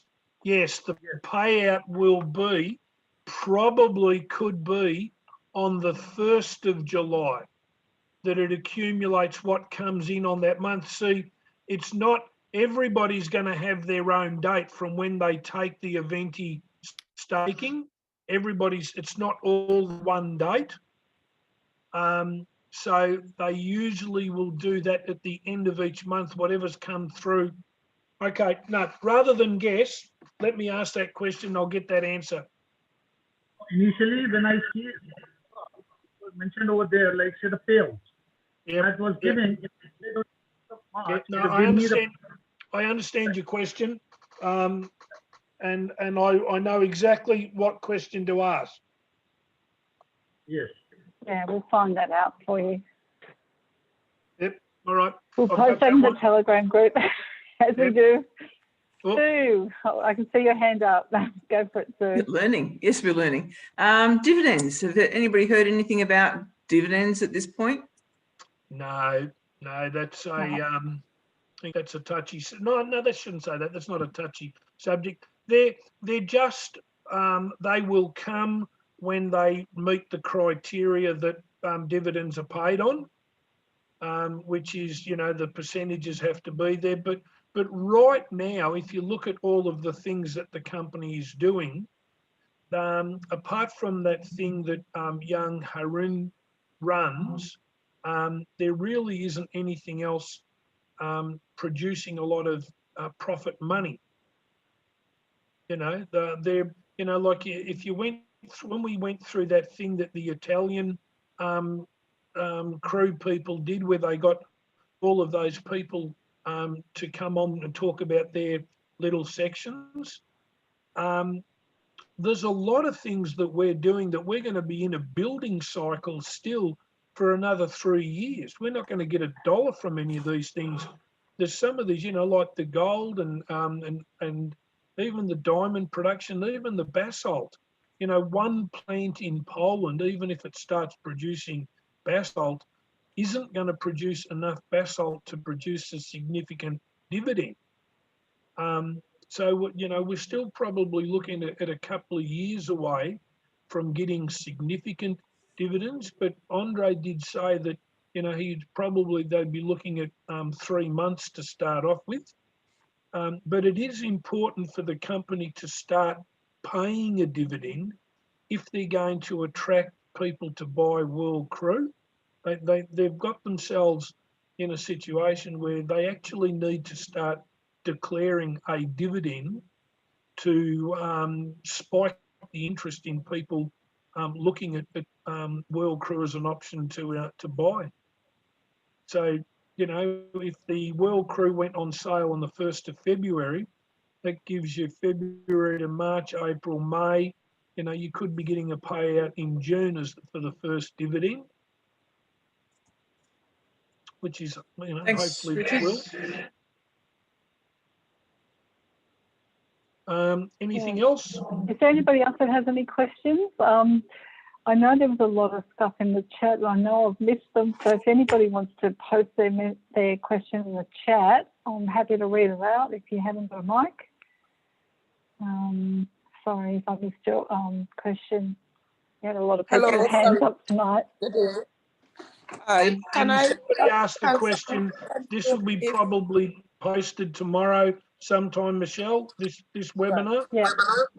Can someone confirm if the 10 Moscow time is 10 a.m. or 10 p.m., please? They are saying 10 Moscow. Yeah, it was. I believe it was 10 a.m. All right, thank you. Sorry, just a quick question. Yep. I missed the start and just looking at an exchange for the first time. I can't get my Crew-USDU up. I've got BT UNTB USDU up at the moment. Yep. Yeah, it's And been taken down. It won't be back till the 25th. Oh, okay, that's what's happened. The pairs, but that trading pair has been removed from the exchange. There's a few little issues with it that they're fixing. Okay, thanks, Richard and Michelle. No worries, Mike. Michelle, sorry. Guys, I will get this webinar up tomorrow. It's now 10:11 here, and it takes about an hour to render. So by the time I upload it, so I'm going to be honest, I started work at 7 o'clock this morning in my business, so I'm not going to stay up and do it. So it'll be sometime tomorrow, at least some other day. Like, this is just going to call it how it is. So is there any more questions before we go? If anybody wants to put some questions in the chat that doesn't have a mic, I'm happy to read them out. But if not, we will wrap it up. Oh, no, we've got Bill. He's got his hand up. Let's go, Bill. Go. Hi, Bill. Hello. Go. You have to unmute yourself. Hi, guys. I have a question Hi. with, it might have been answered. If it is, I apologize. With Unitex, the blockchain, and UGPay being third-party companies, will our portfolio receive percentages of the fees and stuff that they will generate for us? Yes, Thank we you. do. Yes, we do. Yep. Yeah, we do.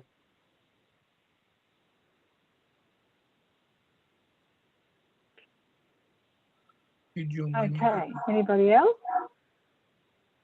Hello, can you hear me? Going one. Oh, Sharon. Sharon's put her hand up. Go for it, I Sharon. don't have my hand up. I can't actually find the button either. I don't know where it is. I just want to say thank you so much, Michelle and Richard, for putting this together. I've been inundated with so many questions in the Facebook group. Honestly, lacking sleep here and just trying to keep abreast of it all. It's really lovely that you guys break it down and you make it so simple. You know, I learn a lot from you as well. So yeah, I just really wanted to say thank you so much. Keep doing these because we love you guys and you're adding so much value to us. So thank you. Thank you. Thank you very much. Thank you. Okay, Thank Sylvester. you, Sharon. That's such lovely. Like Richard and I actually have a ball doing this because when a webinar ends, we get on the phone and talk for about an hour afterwards because we just love it. Like we really try to break things down so everyone can understand it. And I know that some of my webinars I've gone over similar things, but I often get like private messages from people saying, "Hey, I don't know how to do this," and I go, "Don't worry, I'll just put it on the webinar again and just join us, and you know, it's no problem at all." But there's so many people out there that are really lost, and if those of us that know can step up and help them getting to that next level, help them with their wallets. We can't, as Richard said earlier, we can't just give advice, but we can say to people, encourage them to say, okay, you know, let's walk you through and get your crew and let's get your wallet. Like I've had about 9 people this week say to me that they haven't gone through and got their actual wallet, which is quite a concern. So I know there's a lot more out there that haven't done that, and I just really like to encourage you to believe in yourself and don't get caught up in the hype that you're going to hear or the negative publicity that will come. And if you expect it to happen and you see a crappy article, don't lose focus on the light at the end of the tunnel because we're there, we can see it. So if we can all make an effort to get on that exchange and buy a little bit of crew each, we're going to get rid of all the low price crew. And we're probably going to make a fair bit of money. So not that it's advice or an actual official thing, but if we all buy some of this crew that is selling cheap on, we'll get rid of the couple of million that's on there ready for sale. And, then it can go to the next stage and it'll be higher prices. So, if you can, buy some. So, Sylvester, I can see your hands up. So let's go. Yeah, thank you so much. You Can you hear me? yourself. Yeah, I can. Okay, thank you. Thank you so much for what you're doing. Thank you so much for assisting all of us in the group. And I was willing to know if you guys are seeing the same I'm seeing in regarding the unlocking crew every month. Are you guys still getting the unlock crew as scheduled? So 1.5 as of now? The unlock crew will happen at the end of the month. So we will get that, but it will happen on around the 31st or the 1st of. So it's not going to happen like it used to happen. Oh. Michelle, I got some today, and I went onto the blockchain and refreshed refresh balance, and it came up. So, it's coming on there. Oh, awesome. I refresh every day going, oh no, I'm coming in, it doesn't happen. So I'm going to go back and refresh again tonight after this webinar. Like hopefully, oh, look, Sheldon said he's got his, all right, I'm so going to do that after this webinar. So after this webinar, everybody, go into your wallet and refresh Unblock Crew. Does anybody not know where that is? Like, tell us if you don't know where it is, we can walk you through it. Everyone good? Good. Okay. All righty. Nancy? Nancy?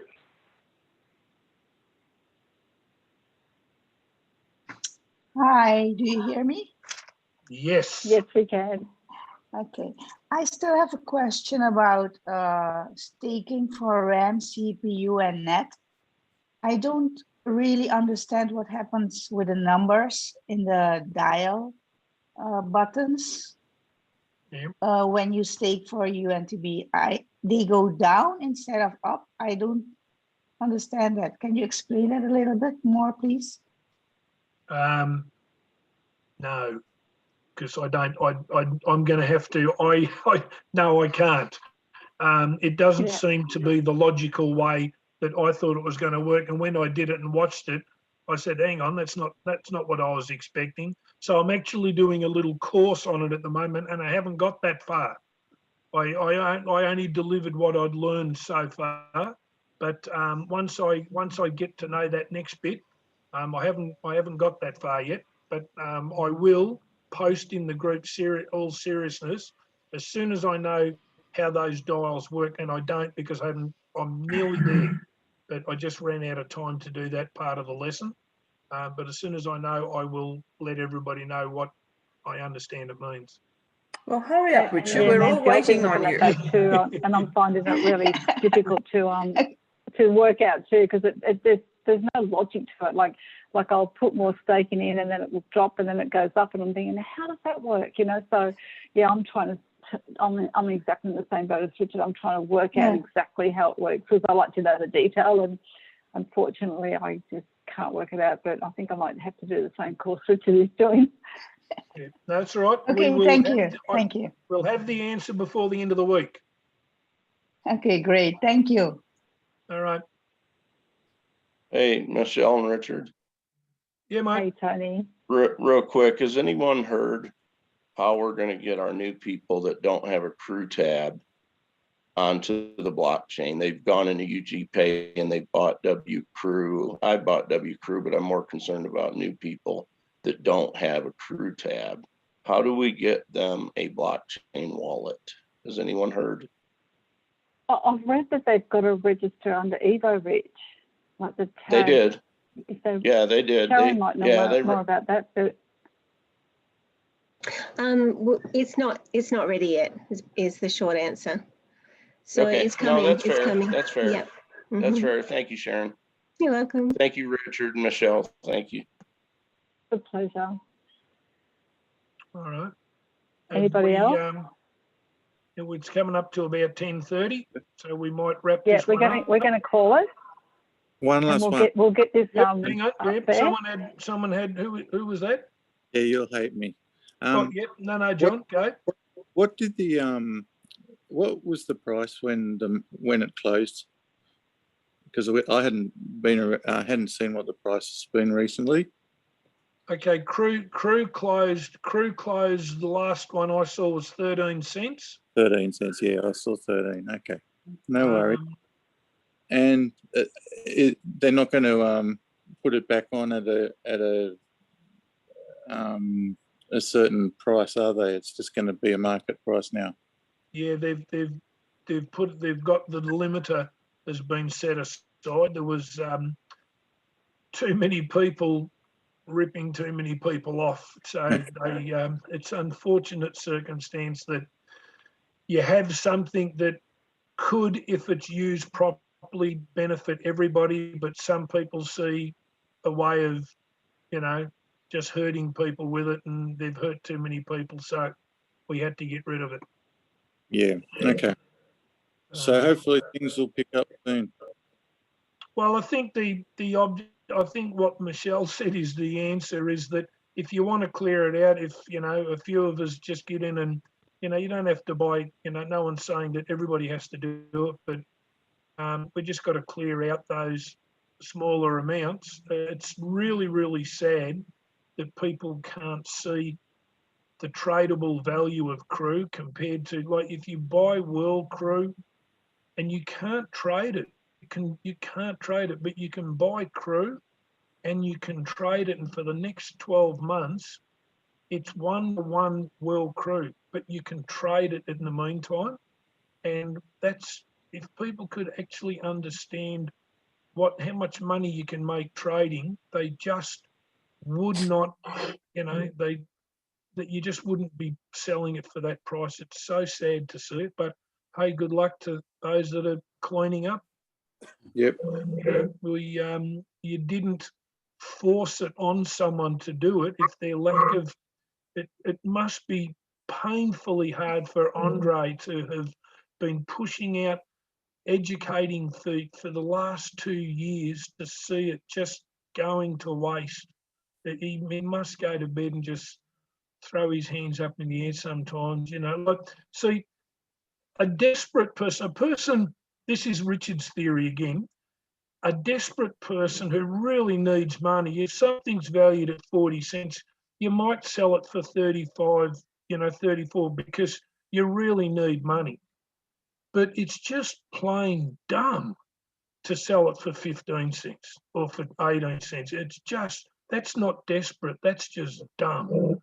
Because you would still sell it at 25 cents. You would still sell it at 30 cents. You haven't gained anything selling it for 15. It's just not understanding the value of what you've got in your hand, and you just, unfortunately, you know, these people, you know, in 3 months from now, they're going to be poor and they're going to say, well, shit, what happened? I thought crew was supposed to change my life. And the education was supposed to change your life, not crew. But the crew was the tool that we used once we got educated to make that change. But crew wasn't the change. Education was the change. But some people just never got it. Yeah. Anyway, on that sort of sobering note, we might call it a day. Thank you very much. Thank you, everybody. Yeah. We really appreciate your support always, Yeah, and join our Telegram group. Love you guys. Thank you, Thank you, everyone. guys. Appreciate you. See you later. Go and write some nice comments on Andre's page and thank Andre Havratu. You know, that's one thing we can do, put more positive content out there on social media. So everyone can do that. Okay. 100% agree. Thanks, Sharon. Bye-bye. Thanks, everybody. Good night, Lovely seeing you everyone. all again. So cool. Bye-bye.